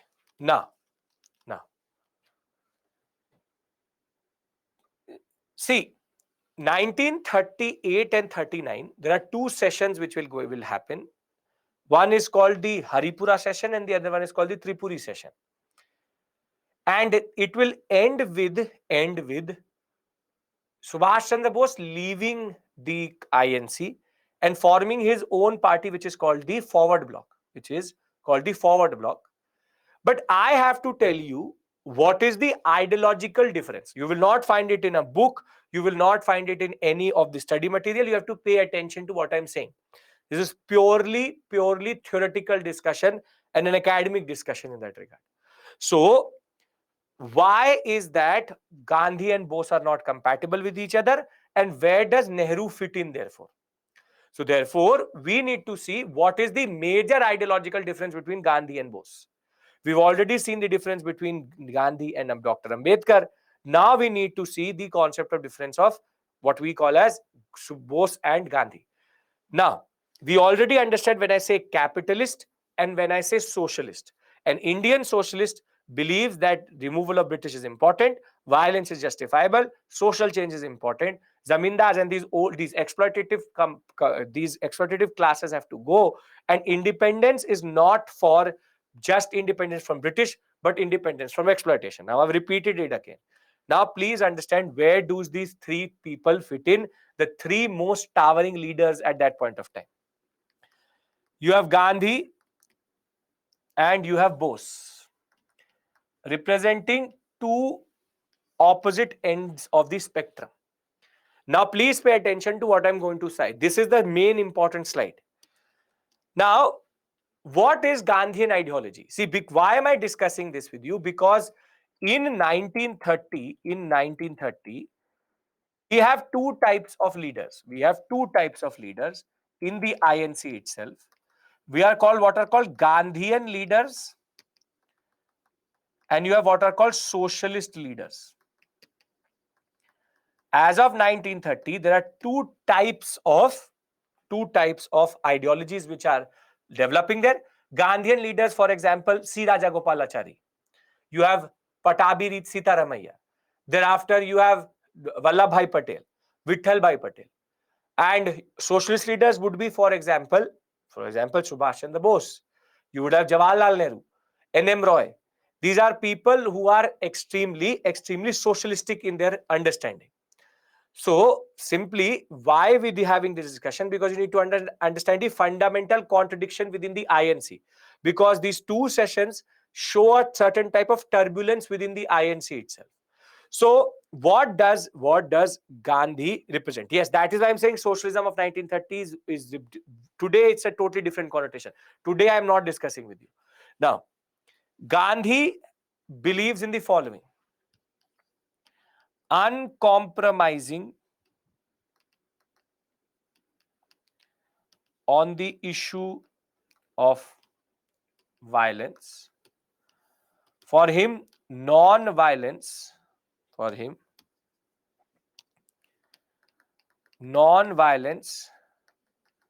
is fundamental. Thereafter, one thing which Gandhi had and was technically a problem in Gandhi was that he did not want social change or social revolution. Means that Gandhi only wanted transfer of power. He believed that if we are going to make the national movement about social change, the national movement will get derailed. And we will start to therefore fight amongst ourselves only. So he said first political change and then social change. First political change, then social change, not the other way around. Not the other way around, which is we destroy the Indian society as we go for political change. He has his own idea, which makes sense also. Understand this, that I'm not saying it is Gandhi versus Bose. I'm saying Gandhi and Bose, because they both want the same thing, which is Indian independence, but their means are different. They're part of the same coin, but two different sides to it. So he does not want social change, he only wants independence. Third is that Gandhi, very simply, and that is one of the biggest points, that when it comes to supporting the British or Hitler in the Second World War, he will always support the British, because the British ironically represent democracy. And this is where Gandhi will now start to become problematic, because Gandhi will always choose the lesser evil. According to him, Hitler was the larger problem. Gandhi hated fascism. Gandhi hated the dictators. He believed that if it came to choosing between British and Hitler, it was choosing between poison and a gun. I would rather drink the poison. And this is very good, Chaitanya. That way, his London days coming back. That inherent conservatism of Gandhi and belief has not gone till now. So for him, anything and everything, he just the point that Hitler I will never choose. Hitler I will never choose. So his concept is no social revolution, uncompromising on violence, and therefore I will not support Hitler beat anything. On the other side of the spectrum, we have Subhash Chandra Bose. Very interesting. He says that we have to change our orientation. He says social change is necessary for complete independence.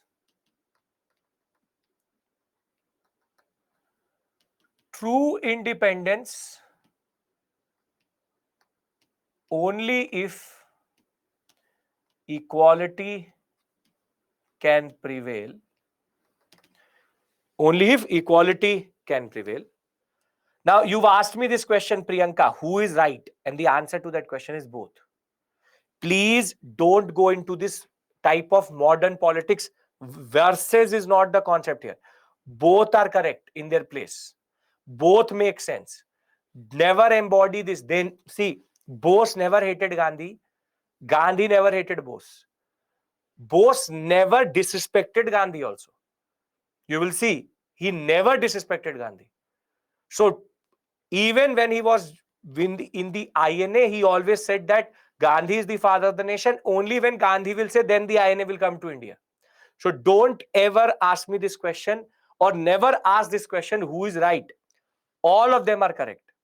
In that sense that Gandhi, Bose, Nehru, all of them knew their historical position and their historical place. It is not like today that you have to support somebody to hate somebody. No, it's not hate politics. Please understand this. They know their position, they know their people, they know why they are there and what they want. Okay, now The major difference comes here. Bose argues that let us use the Second World War as a moment of weakness and get independence. Any means necessary. And therefore, very important, we should take help from anyone who wants to help us get independence. And the most important concept, violence needed is justified. Now, are you able to see how Gandhi and Bose are on opposite spectrums? One an idealist, the other one a more pragmatic personality. Gandhi said that I will not touch the British when they are fighting when they're fighting Hitler. I will not weaken the British when they are fighting Hitler, because if Hitler prevails, everything is lost. On the other hand, see, Hitler was a major problematic aspect. Fascism is bad, but nothing like Churchill is good. Churchill is equally bad. But the point is, Gandhi has this inherent belief that the British will give us independence one day. We don't have to weaken the British resolve to stop Hitler and Mussolini. On the other hand, Bose says, let us use the Second World War when the British are at the weakest to get independence. And if violence is needed, we'll use it. And basic point is, we have to take help from anybody who wants to give it. So are we able to now understand the two opposite spectrums on which Bose and Gandhi are operating? Come on, tell me. Is this making sense to you? Yes, it is. What is fascism? I will, Lakshmi, tell you when I'll do world history, because that is a 3-hour discussion itself, which you don't have to fall into right now. Simple point of the matter is, Hitler is a bad dictator, is a bad person. Simple point of the matter is, Gandhi and Bose are on two basic spectrums. Both want independence for India, but both have the different means. Gandhi wants it on non-violence. Gandhi will not go for social change. Gandhi only wants political independence, and he will support the British when it comes to supporting the British vis-a-vis Hitler. Bose says, I will go to Hitler, and he did that. I will take help from Hitler. I will take help from anybody who's ready to give us that help. I will argue that we should use the Second World War as a form of weakness, and let us use it to get independence. And for me, social change is the way only we go forward. True independence is only when there is equality. So he is a socialist, Gandhi is a conservative in that regard. Are we clear? Are we clear? Okay. Now, why is that? Therefore, though a socialist, why did Gandhi support Nehru over Bose? And herein comes Nehru in between these two, because Nehru is basically in between these two when it comes to ideology.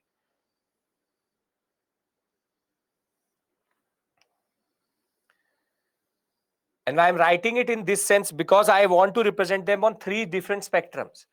Nehru is the one which basically is going to become central, because Bose will leave Congress and Gandhi will become too conservative. So why is that Nehru, a centralist in that sense, is acceptable to Gandhi? See, Nehru says social change is necessary, but through democratic means. Means that he will not go for a revolution. This is actually called, when I will teach you socialism, it's called Fabian socialism. which is democracy, slow change through democracy. Second, we can support the British in the Second World War only if they give us concessions, not unconditional support like Gandhi. And the simple point of the matter is Nehru was ready for both violence and non-violence. So are you now able to understand why would Nehru be supported by Gandhi more than Bose, and how he is becoming that leader who can actually steer the Congress in the right direction? Bose will have a conflict with Gandhi. He will leave by 1939. And now Gandhi was becoming, no, Gandhi and Nehru are not on the same path. Gandhi says everything is perfect, unconditional support. If the British say that we need to go in the left direction, we will go into, no. Nehru said that we will support the British, sure. But you give us something. That is why the August offer, that is why the Cripps mission, that is why the cabinet mission. Understand this. In a way, Gandhi and Bose, if you mix them together, you get Nehru. Social change is important. Social change is not important. Social change is important, but democratic means. Violence is not needed. Non-violence is needed. Both are important. But most important, let us use the British. Let us not use the British. He says, we will help the British only if they give us concessions. His basic understanding was, we can't help the British protect democracy when democracy is denied to India itself. So he is technically a diplomat. He is in between that. So now in the examination, I want to close this topic now and move to the conflict itself. Now in the examination, if they ask you, discuss the ideological differences between Gandhi and Bose, Gandhi and Nehru, Nehru and Bose, any combination, are you in a position to write that now? Yes or no? Yes? Because you will not find this in books. This is literally 12 years of my experience. I'm telling you that how to basically manage this area in the right way, because a lot will start to write left, right, center. These words should be avoided. These words should be avoided. This is the most diplomatic way of not disrespecting any of these leaders and also respecting their paths. Please understand this.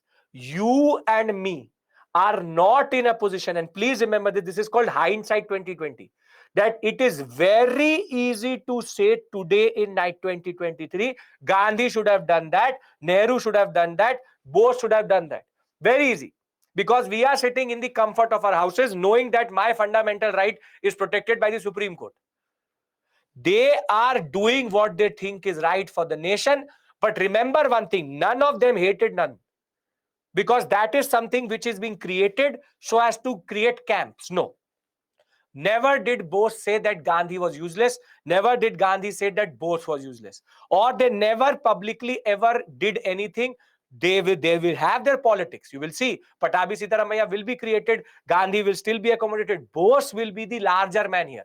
You will see. Actually, Bose will show a lot of respect to Gandhi. So please understand this point very, very clearly. You and me have no right and have no standing to even judge any of these three. So who is right and wrong? We are in no position to do that. Because if we can do only 0.001% of what they did for this nation, we will be equally great to them. So remember this point, that stop judging. This WhatsApp university based judging, stop doing that. No one is bad, no one is right, no one is wrong. Everyone is needed for the Indian independence. As much as Gandhi is needed, as much as Bose is needed, as much as Nehru is needed. Please understand this point. because we have a very major tendency nowadays to have certain type of literature. And it's not just literature. There will be teachers, there will be people on YouTube who will be saying this is right, this is wrong, he was right, he was wrong. No, UPSC aspirants sit on the fence, and they will never ever judge people who gave us independence. So if he was right and wrong, let it be right and wrong in your understanding. Did Gandhi do this? Did Gandhi do that? It at this point of time, Gandhi seems to be the most conservative here, but he was also needed. Bose was also needed. Nehru was also needed. Clear? Is this point clear? Simple point is, Gandhi knew that if it became about social revolution, the British would derail everything. Bose knew that Gandhi's approach was too conservative. Nehru also at one point of time actually stayed away from Gandhi, in the sense that Gandhi was becoming too unconditional. Gandhi or Nehru's concept of violence and non-violence was that if Chauri Chaura had happened and Nehru was the leader, then Nehru would not have stopped non-cooperation movement. But if there can be a non-violence based means, it is okay. You also know that if violence is going to be done at India level, what the British are going to do. So can we actually say that violence is the only means possible to get independence? Or it is the best way to get it also? No, because we know that the British will retaliate with Jallianwala Baghs in every province itself. So please, this is I'm emphasizing on this point, because somehow students become emotional in the examination. Well, all that emotion comes out in the examination, and they start to write. You are saying Gandhi was wrong what he did. Imagine what you're doing in the examination. Even if you go to the interview, control your urge. For that 20 minutes, control your urge. After that, whoever you want to support. I'm no one to judge you on that. As much as I'm no one to judge any of these three, I'm not judging anybody. It is never the task of the historian to judge anybody. It is the task to tell the story. My job is to tell. I'm a storyteller. I'm telling you a story. Your job is to understand that perspective. If it makes sense, okay. If we cannot agree, we agree to disagree. Can I go to now Haripuri and Tripuri session? Very important discussion, important for your basic understanding. Right? Okay. Perfect. Now, how did this conflict actually manifest itself? How did this conflict actually manifest itself? Now, I'm going to discuss with you certain thing. It will take me 35 minutes to discuss it. And then I'm going to go into the PPT. Now, there are two things which I can do. I can take the story from 0 to 100 and then go to the PPT. Or I can go to 0 to 50, then look at the PPT, and then go to again the second part of the story and then the PPT. What do you want? Do you want me to tell you the whole story till Ramgarh session, or you want me to stop in between and read the PPT? No, you want the whole story, which is 100%, and then we will look at the PPT. But then if you will say, sir, you are going fast or you are reading the PPT, I will only do that only, because I've already told you the story. I've already told you the story. What we did yesterday, right? You're getting my point. That is the way we did it yesterday, which is I told you the whole story and then we did it. Okay. So there's a consensus that we should do the whole story and then we will go into the PPT as a form of revision. Perfect. Now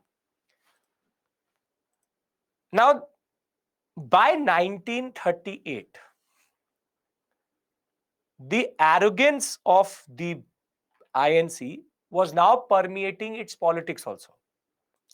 What do I mean by that? That basically by 1937, the problem is that Congress has become a little bit indisciplined. People's what we call as membership was forced. They have power at this point of time, so they like it also. And Gandhi said that the INC was becoming a little bit indisciplined. Power corrupts, and there was a little bit of corruption which was coming through. Now, by 1937, one thing was also clear of how Hitler was acting generally, that a war was going to come for sure. And Subhash Chandra Bose and Nehru could understand it, because what he was doing in Austria, what he's going to do in Czechoslovakia, Hitler's actions were indicating towards a war, impending war for sure.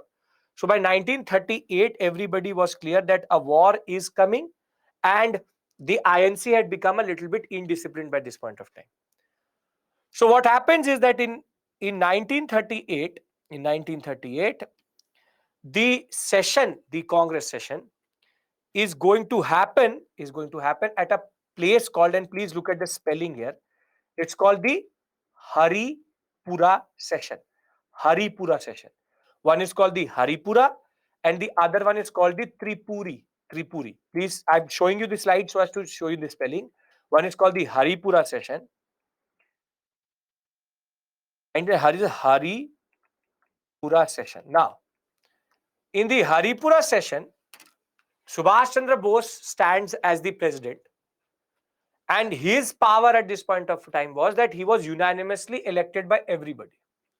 Everybody supposes Subhash Chandra Bose, and Subhash Chandra Bose now in his resolution or in his speech says three very important things. First, he says that the time was right to go for an all India level movement. He predicted that there was a war coming and we should use it to get independence. What is his basic ideology? But more than that, Bose showed a certain sense of radicalism in the sense that he said that the Congress has the potentiality to change India. It has the potentiality to change the society. And Gandhi, while sitting and looking towards Bose, saw something which he did not like, which is that Bose turned out to be too radical for Gandhi, wherein he's talking about social change, he's talking about Congress as a means of social change, he's talking about using the British during the war itself, he's also talking about a national movement. But Gandhi was very clear that the INC was too indisciplined at this point of time. And more than that, there was no need for a movement at this point of time. He said that the people are not ready, neither the INC is ready, neither the people are ready. So at the Haripura session, Gandhi could see something which he did not like. But the conflict did not brew up there, but it brewed up in the next session. So when in 1939, the session happened just before the launching of the starting of the Second World War. Second World War will start on 2nd September 1939. This is just on the eve of the Second World War. And in the 1939 session, which is happening in Tripuri session, what happens is that Subhash Chandra Bose again stands up for the president. But this time, Gandhi did not want Subhash Chandra Bose to be the president. Rather, he wanted a person called Patabhi Sitaramaya as the president.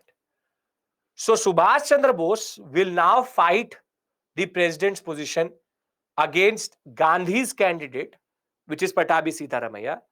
And Patabhi Sitaramaya will lose to Subhash Chandra Bose any day, because Subhash Chandra Bose had the support of the Congress Socialists. He was much, much, much more popular than Patabhi Sitaramaya. Now, whilst congratulating Subhash Chandra Bose, now Gandhi will say something. He will say that whilst I congratulate Subhash Chandra Bose to become the president of the INC, now he says a very, very, very dangerous line. He says, Patabhi's defeat is my defeat. So now Gandhi's taken it to heart, dil pe le liya, that how can my candidate lose to Subhash Chandra Bose? So very simply, Subhash Chandra Bose could see that ego hurt, kuch bhi hurt karna, but Jaykant Shikre ka ego nahi hurt karna. So here, what has happened is Gandhi's ego is hurt. That very simply, he said, Patabhi's defeat is my defeat. Now, Gandhi could have obviously not stood himself, so he supported a candidate, a Gandhian leader. Now, Bose could see this tension. Bose is again elected as the president. He was not well, so he did not become very active in that session. But again, in that resolution, he will say that an impending crisis and a war is coming. Let us use that war and launch a national movement. The Congress is ready. Everybody is ready. But Gandhi again did not say that he was ready to launch a movement. But Subhash Chandra Bose actually said a very, who is Patabi Sitaramaiah? He's a Gandhian leader. Now, a dangerous concept was that Subhash Chandra Bose now questioned the CWC. To the CWC, the Congress Working Committee, Subhash Chandra Bose said that this Congress Working Committee is too liberal, too weak, and they listen to the government very quickly. Basically, Subhash Chandra Bose is saying that the CWC listens to are acting like loyalists. And at this point of time, CWC or the Congress Working Committee has, for example, people like Vallabhbhai Patel, Rajendra Prasad, and Vittalbhai Patel, Patabi Sitaramaiah, GB Pant, these very big leaders, he is accusing them that they are acting like loyalists. And now the CWC will lose their mind. They will say, how can the president question the same CWC which has led to his election? And he is saying that we are loyalists. Now the tussle begins. Now the tussle begins. Wherein Gandhi now could see that Bose is becoming too pushy and radical. The president's position was mostly a symbolic one, but he's now pushing the agenda. And Bose could see that the CWC is becoming more and more uncomfortable.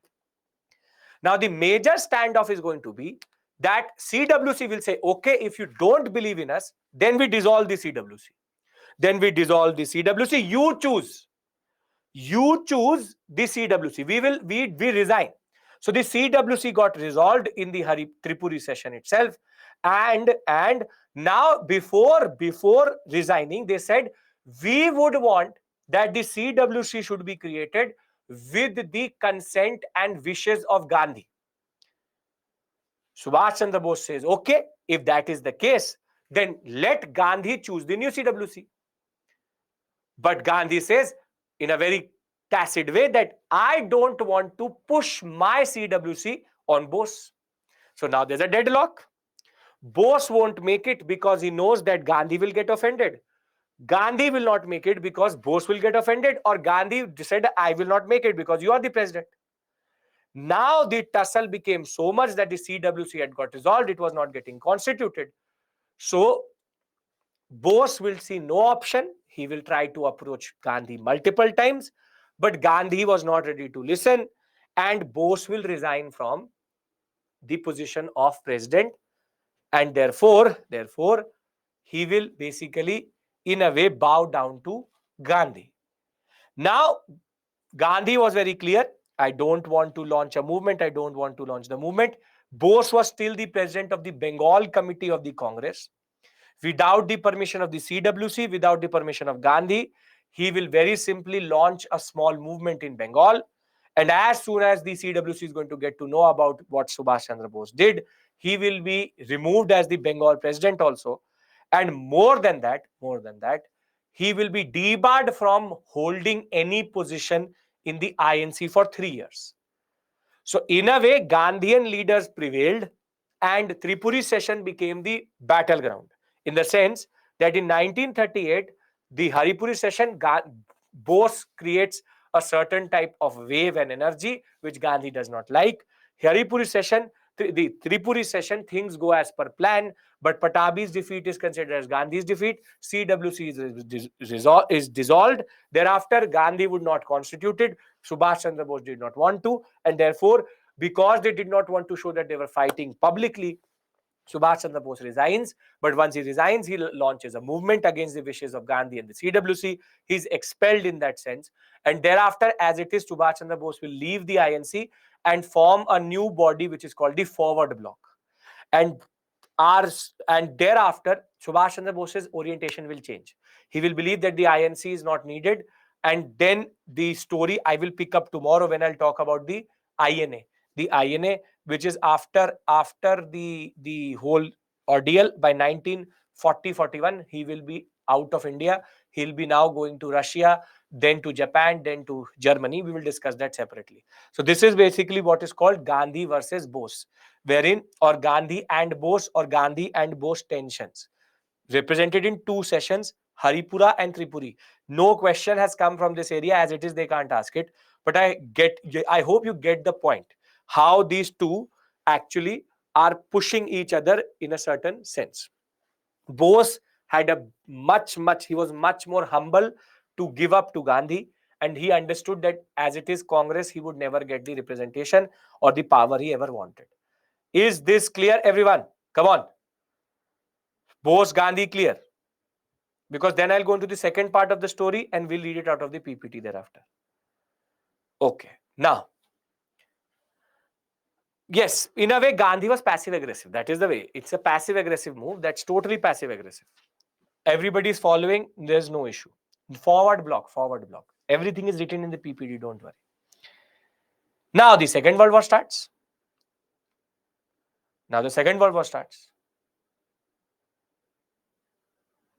And Bose has left the fold of the Congress. Now Gandhi at this point of time in a way had lost his mind. His concept was, let us unconditionally support the British in their war. We will not go for any movement. We will not go for anything. But Nehru was not convinced. And it is here that Nehru will actually emerge as a major leader who could fill the gap which Bose had left.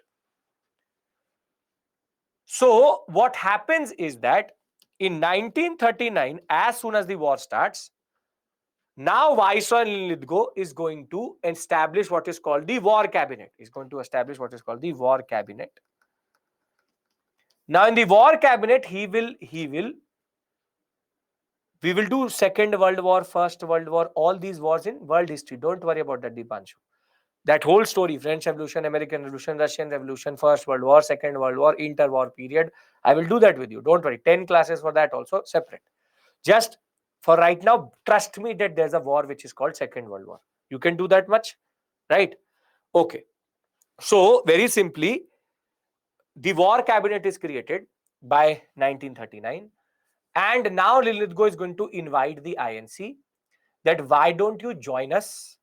We need your support. India's support is extremely important to fight Hitler. If we don't get your support, we will not be able to fight. Though technically not true, but that was the basic argument. Now, the Prime Minister of Britain at this point of time is a bastard called Churchill. Churchill is mostly considered across the world as a hero, but in Indian history, he is one of the worst and does not deserve any of our respect in that regard. So Churchill, in that regard, said to basically, second Hitler in that sense. Stalin, Churchill, and Hitler all in the same sense. Simple point is, Churchill said to Lithgow that you need to do a drama to bring the Indians into the fold. Gandhi said, let's join the War Cabinet. Nehru said, we can't let that happen until and unless the British tells us what is their goal now. Nehru said a very important line. Nehru said, what do you represent? Hitler represents dictatorship. You represent democracy. Then give us democracy. You can't be a hypocrite, right? You can't fight a war saying that we are the protectors of democracy and you are at the same point of time beating Indians. So you are acting like Hitler in India and you are trying to say that we protect you from Hitler. So INC straightforward will say that we will join the War Cabinet if you tell us what are your war aims. Meaning, Nehru said, give us concessions. If you tell us what is your war aim, we will join. If not, we will not join. So what happens is Lithgow was too arrogant. He said, no, I have no plans to give you any concessions. And here the INC will not join the war cabinet. But Jinnah will, and Jinnah will then start his romance with Lithgow, which is going to pay dividend 6 or 7 years later in 1946. But there's still a lot of churn within the Congress, what to do. And what happens is that there is a special session at Wardha. At Wardha, basically, war cabinet is nothing but a cabinet created in which Viceroy plus all the Indian political parties. But ironically, this part never did the INC join it only. But everyone else who did was helped by the Viceroy. Now there's a special meeting of the CWC at Wardha. This is called the Wardha resolution or the Wardha session of the CWC. It's not an INC session, it's the Wardha session. Again, people say to Gandhi, start a national movement, start something. Gandhi says, CWC means Congress Working Committee. Gandhi says, no, people are not ready. I am not ready. Let us support the British unconditionally. Now Nehru says that we are saying for you to launch a movement. We are not asking you, should we support or not? So at Wardha, there is a lot of churn which is happening, wherein what should be the response? This is called the what should be the nationalistic response to the Second World War. And at Wardha, three things are decided. First thing decided is India cannot help the British whilst democracy is denied to her. That we can't be supporting the British whilst they fight for democracy when democracy is denied to India. And here Nehru was quite smart that way. Second, he said, let the government, let the Viceroy spell out what are they going to give us after the war. After the war, what you are going to give us, tell us.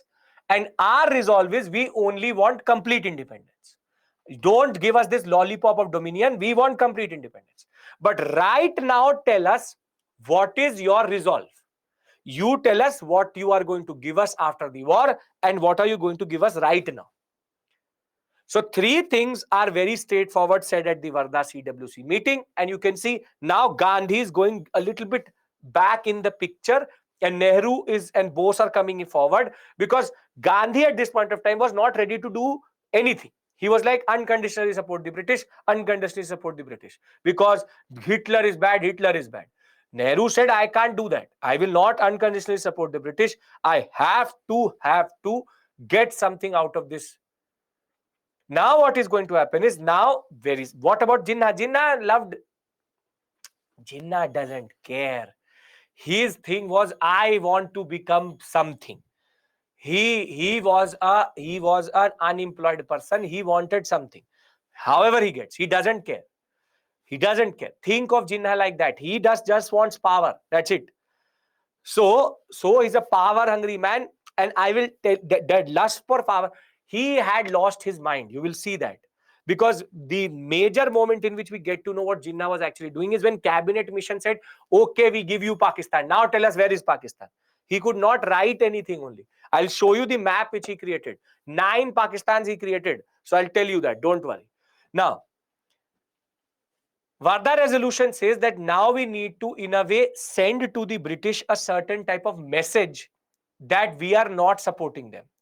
And that will also send a certain message to the world.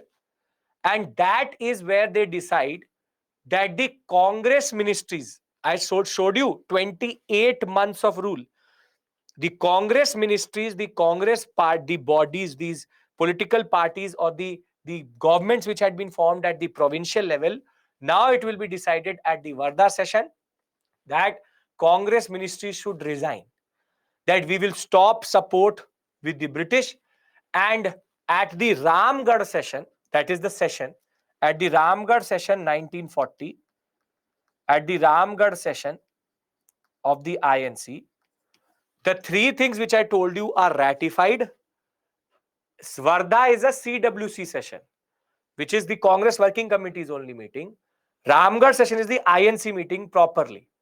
So the INC will meet at Ramgarh and they will ratify three very basic things. We will only support the British when they give us something. Complete independence is what we want. And the Congress ministries should resign. And the basic response of the British at this point of time was negative. Lithgow wanted to do nothing because 1939, the war had just started. Within 1 year, something major is going to happen, which is going to be called the August offer, which I most probably am going to do tomorrow with you. But this is the major story. If it makes sense, I'll add the details to it. 38, Haripuri; 39, Tripuri; thereafter Wardha; then Ramgarh session 1940. Simple point of the matter is Gandhi and Bose tensions, Bose leaves. Now what to do with the war? Wardha session. Wardha, they decide three things. Ramgarh ratifies it. Ramgarh session is the INC session which ratifies. Understand this. There's a smaller meeting which happens at Wardha, bigger meeting which happens at Ramgarh. Is this and Bose was still attending all these meetings. What is the difference between CWC and INC? What is the difference between? I'll give you a simple example. What is the difference between BJP, not BJP, let's not take BJP. What is the difference between, for example, parliament and cabinet? Same type. Getting my point? The parliament, the bigger body is the INC. The decision-making body is the CWC. Now makes it make sense. CWC is Congress Working Committee. It is the main. It is still today still exists. Are we clear with the basic idea? 50, 60, 70%. Let me read it out to you and I'll not go very fast. You just absorb it and then I'll give you a summary in the end. But before I do that, we started with Government of India Act 1935. We discussed the elections and now we've discussed Gandhi and Bose and we've discussed the concept of Wardha and basically Ramgarh. What we call as more or less is clear. Yes? Wardha is 39, 40 it is written, Ramgarh session 40. Right? Come on. Is this making sense? Okay, great. Okay, now let's read this story out. Now, in the aftermath of the civil disobedience movement, now please just enjoy. Listen to me. This is what is the way in which the books write it.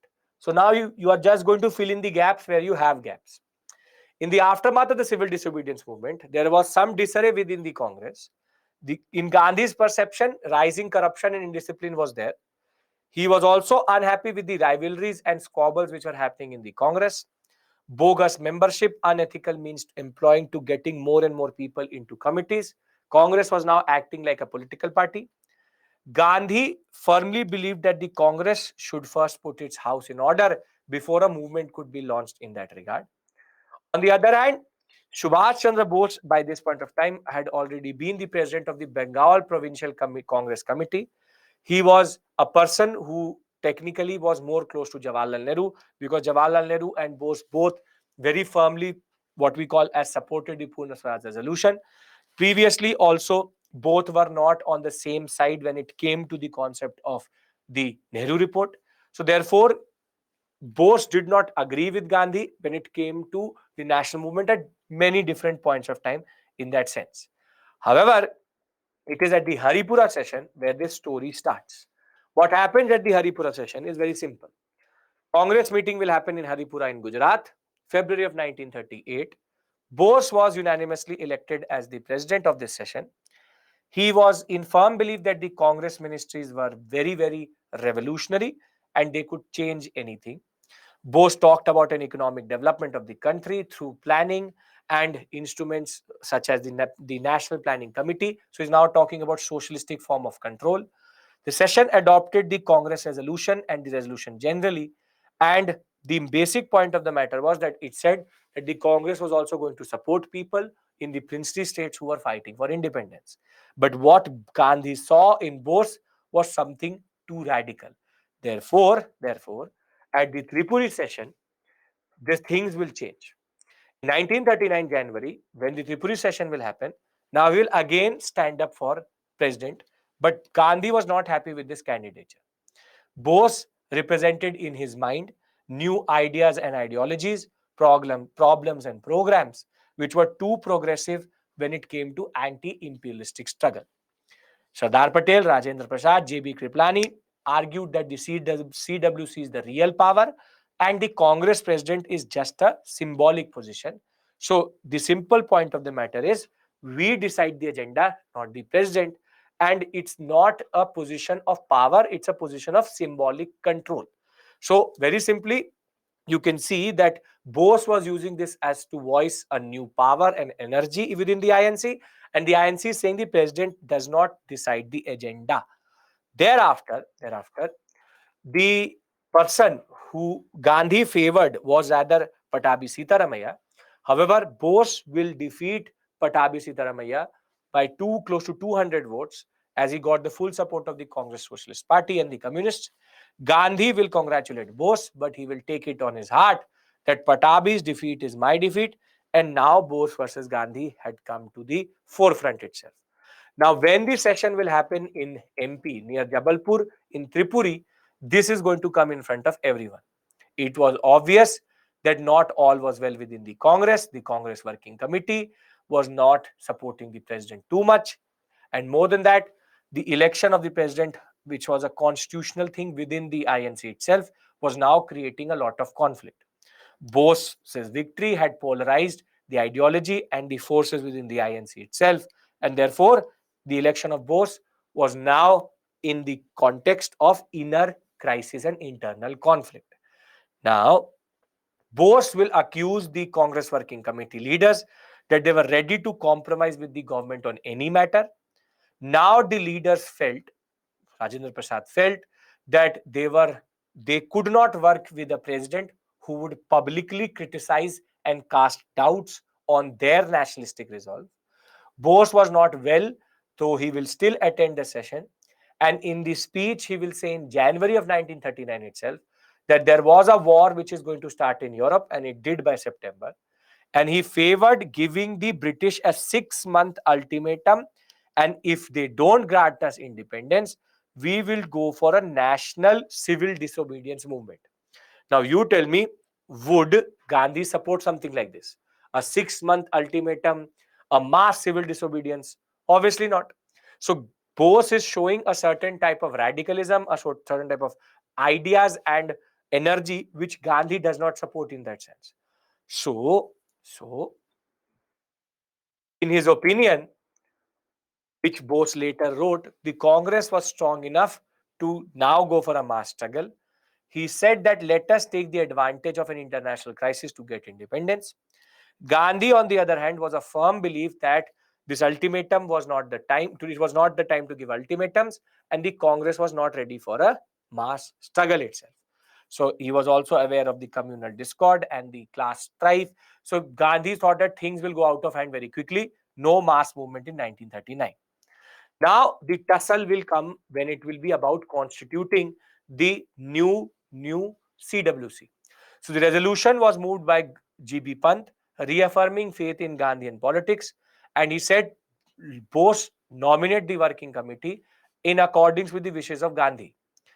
Gandhi said that he would not like to impose, now this is passive aggressive Gandhi, not try to impose a working committee on the president, and Bose was the president, so he should choose his own working committee and he should lead the Congress. Bose continued to push Gandhi that you constituted, but Gandhi was not coming on board. Bose will continue to get his confidence, but he will not. And with nothing there, Bose will refuse to nominate the working committee and he will therefore resign from the position. Basically, Bose wanted immediate struggle while Gandhi was saying that the struggle was not correct at this point of time. Therefore, Gandhi and Bose were on two different platforms. Gandhi was not willing to lead a Congress struggle based on radical lines, while Bose was not willing to compromise on his ideas. Bose saw no other option but to resign. He will resign from the position in April of 1939. This led to the election of Rajendra Prasad as the president. Internal crisis had been averted, And Bose, along with his followers, will form what is called the Forward Bloc as a new party within the Congress, not outside the Congress, within the Congress.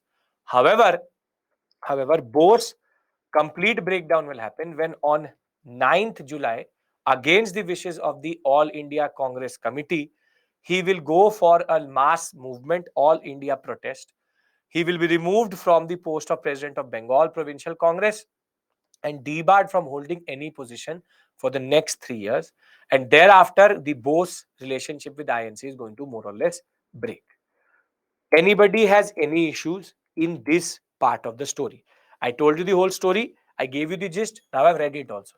Any issues in this sector? No issues. So any gap it was there, now it is totally quenched and filled. Yes, very good.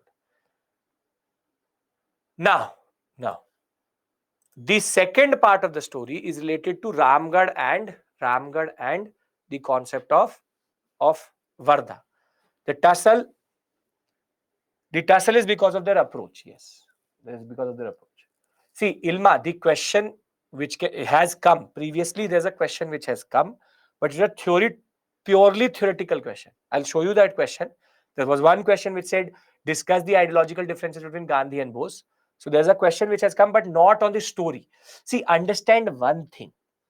Asking in a mains question stories is very difficult because you can't write. Can anybody write this whole story in 250 words? Obviously not. They have to ask you issues.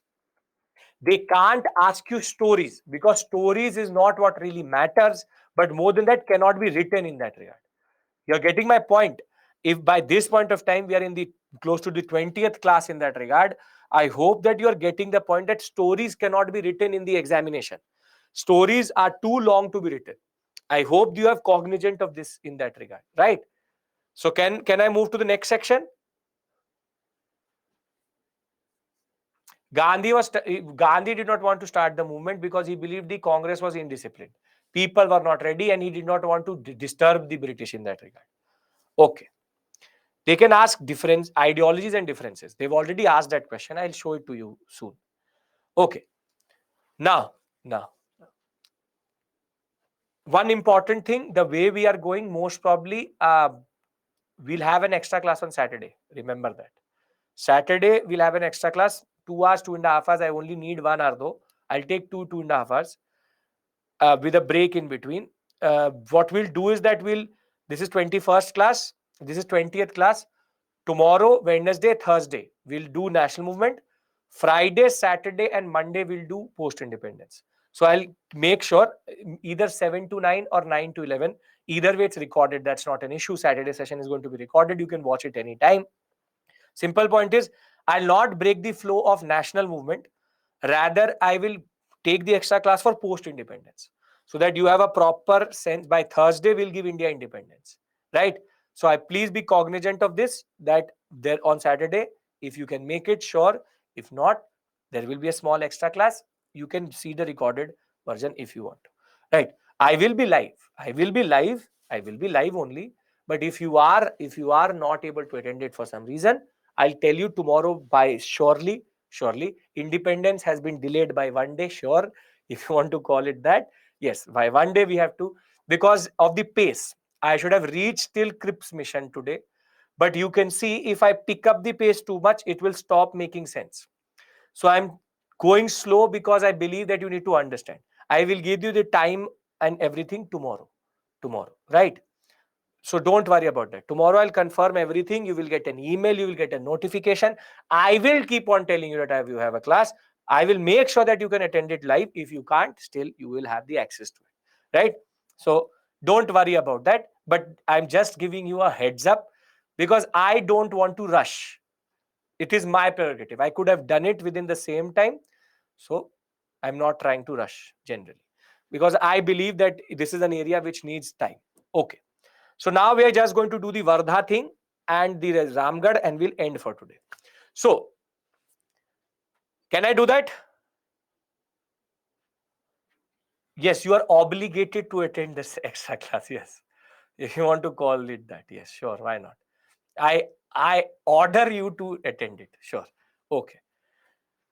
Now, this is all our Britishness which comes out, that we have to be told what we need to do. Okay. Though the Congress, now I'm going into the second part and we'll end the class there.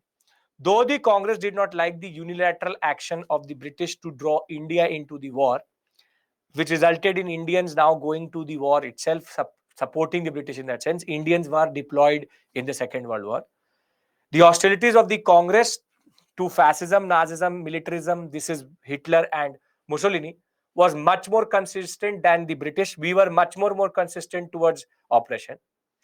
Now, the Indians offered to support the war effort, or what we call as the war cabinet. No, Rahul, no issues like that. So you have war cabinet, Indian offer was only two things. We are only going to join the war cabinet if, after the war, a constituent assembly should be convened to determine the political structure of free India. Immediately, some form of genuine, responsible government should be established. Obviously, Lindrigo will reject both, and now the Congress will technically start to think how to go forward. So the simple point was, if you want Indian support, you have to very simply support these two conditions. This is going to create a churn within the Congress. And now at Wardha, they're going to meet and figure out what to do. So the official Congress position was adopted at Wardha session of the Congress Working Committee, not the INC. This is the cabinet in the Senate meeting. But before that, there were multiple opinions. Now you see the opinion of Gandhi. Gandhi, who had all sympathy for the British during this war because of his dislike for Hitler's ideology, which is called fascism, he advocated unconditional support to the Allied powers. So Nehru said, this is not going to happen. Further, he made it clear that there's a distinction between democratic nations and totalitarian Hitler politics. He said that he was not willing to embarrass the British during the war. So this is his inherent conservatism coming out in that regard, that I can't disturb the British when they're fighting with Hitler.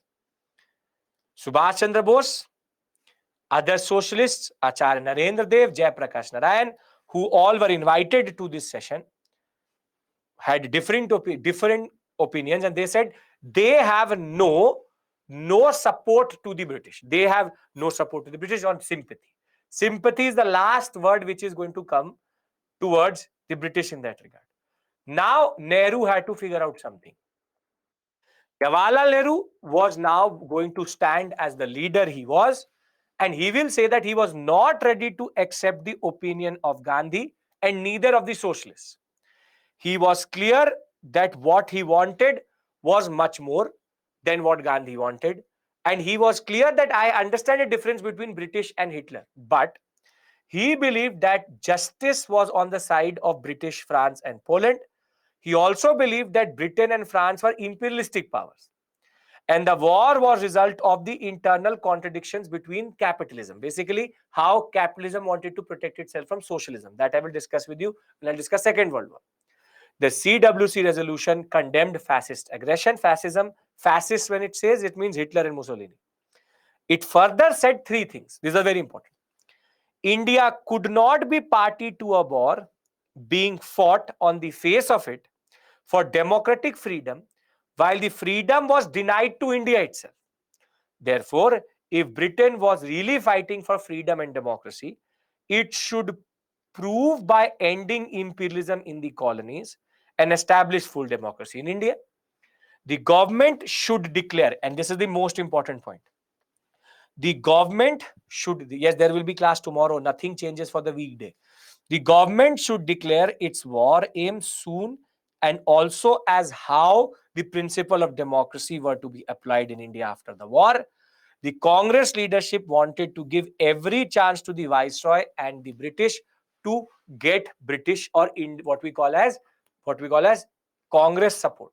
So you can see, in a way, Jawaharlal Nehru has stepped up and he's used his understanding better. And very simply, he has also gone a middle path. Neither Bose, neither Gandhi, middle path. Till this point makes sense. What is the Vardha resolution? Can't be fighting for democracy while being denied democracy. Prove us that you believe in democracy. And more than that, you tell us your war aims. The main point is, what are the aims for which you are fighting the war? Okay, now, the Congress ministries, because the governmental approach was very negative, Viceroy Lithgow made a statement on October 17th that he used the Muslim League and rather the princes against the Congress by saying that the Muslim League represents the people, the princes represent the princely states represent the people, not the Congress. So as it is, it was clear that Lithgow was never ever going to support what they wanted. So the government refused to define what were the aims for which they were fighting. He further said that maybe we will create certain bodies later. So a future arrangement to consult representatives of several communities, parties, interests could be done.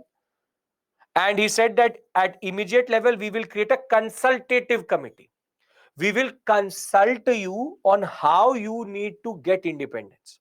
Congress saw that it was all a drama. Simple point, drama he was doing. So therefore, now the Congress will decide to resign. Based on the CWC meeting on October 23rd, 1939 itself, once the imperialistic policy is going to be rejected, we will say we don't support it. Simple point is, we don't support the war, we don't support the viceroy.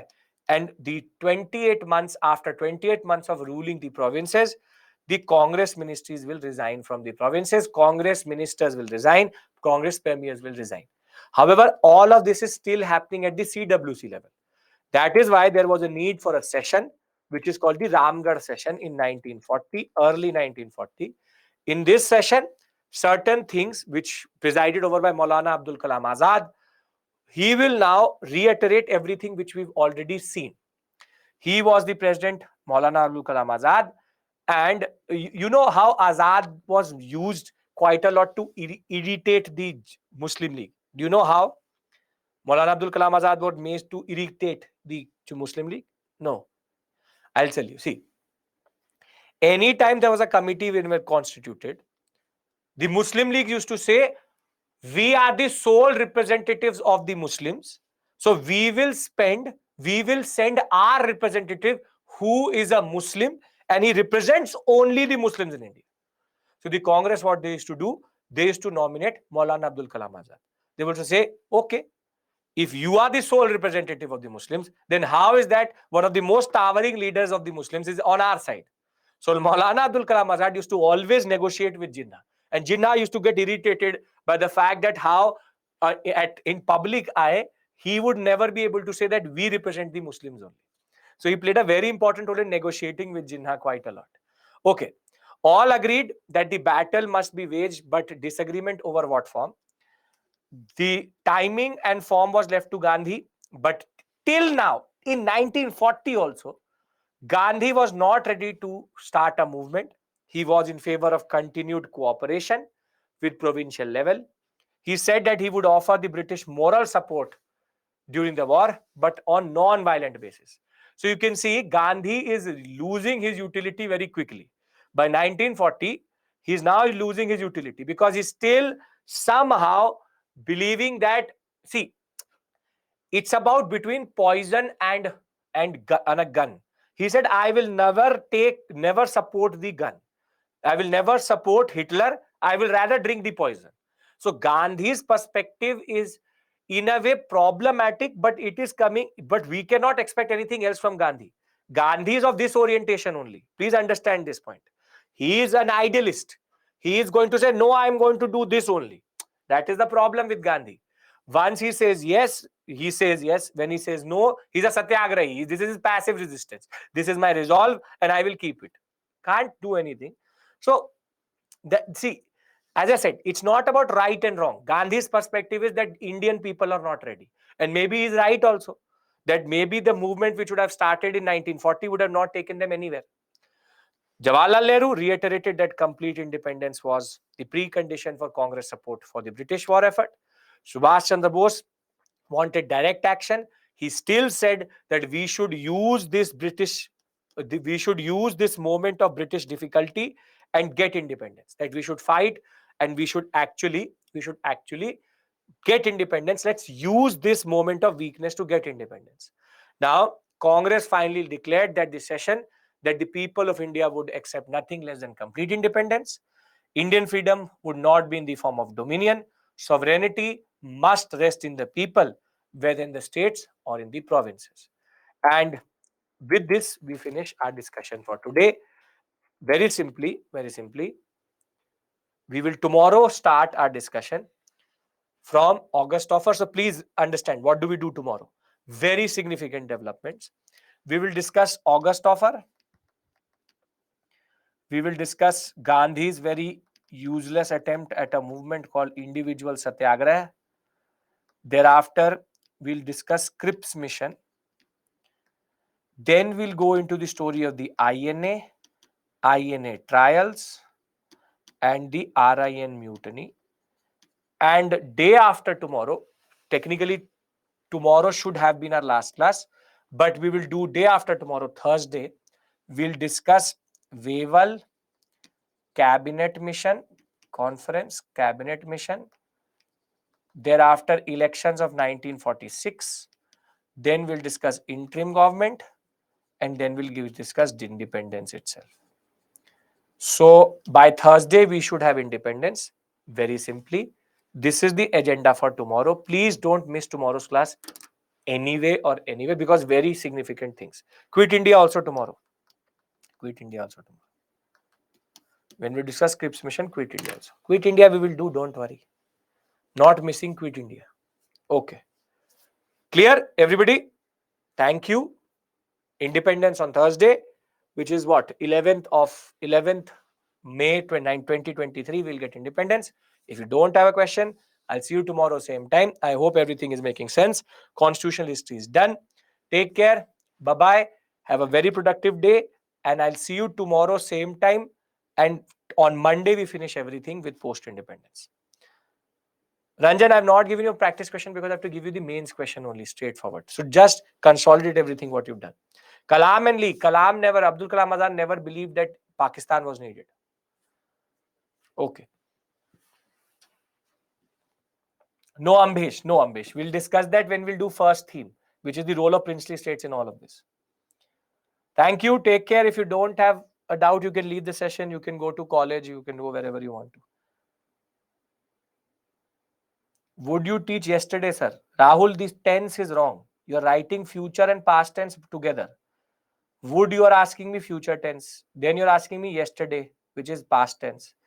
So are you asking me, will I teach tomorrow? Yes, I will teach tomorrow. Okay. Churchill is considered, why is Churchill considered bad, sir? I don't know anything about him.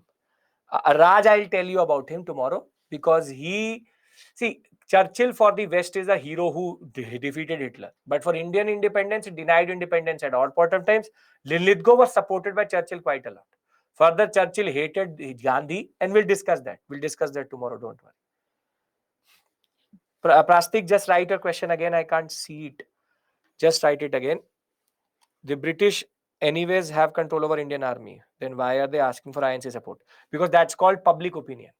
To the world, the British also has allies. To the US, it has to show that it has Indian support. Churchill was accused by the US quite a lot that you are saying you're fighting for democracy and you're then not giving Indian democracy. We'll discuss this point tomorrow. Congress ministries is nothing but they are forming government after 1936 and 1940 they will technically give up. Ritika, I have no idea about that. Rahul, you give me the questions which you asked me. I have not seen the questions. So if I missed any questions, you write it again.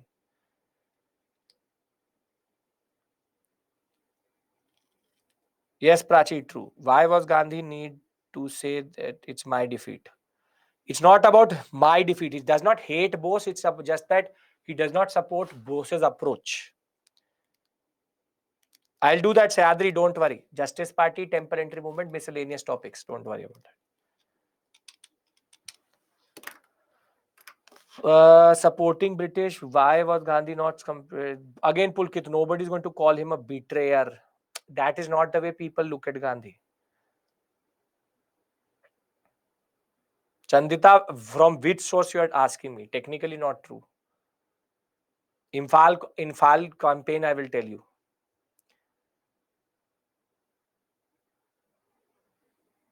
Okay. Okay. You want to read Bipin Chandra? Enough. If you want to read Spectrum, both equally enough. Technically, after you read the PPT, you need nothing. Why did Gandhi support the British? Because he believed that the British support democracy, they represent democracy. He hated Hitler more than the British. That's the basic point. But sir, people make statements about Gandhi. It's because he's dead, you can say anything about that person. It's very easy to criticize anybody when he's not there to defend himself. So it's very easy to criticize anybody. Once, it's very easy. Let them do that. I will, Prince, give you the list of important governor generals, viceroys, everything. Last class, I will get everything uploaded. Don't worry. We'll talk about Netaji's death also. Don't worry about that. Revise 3 times, more than enough, Anuj.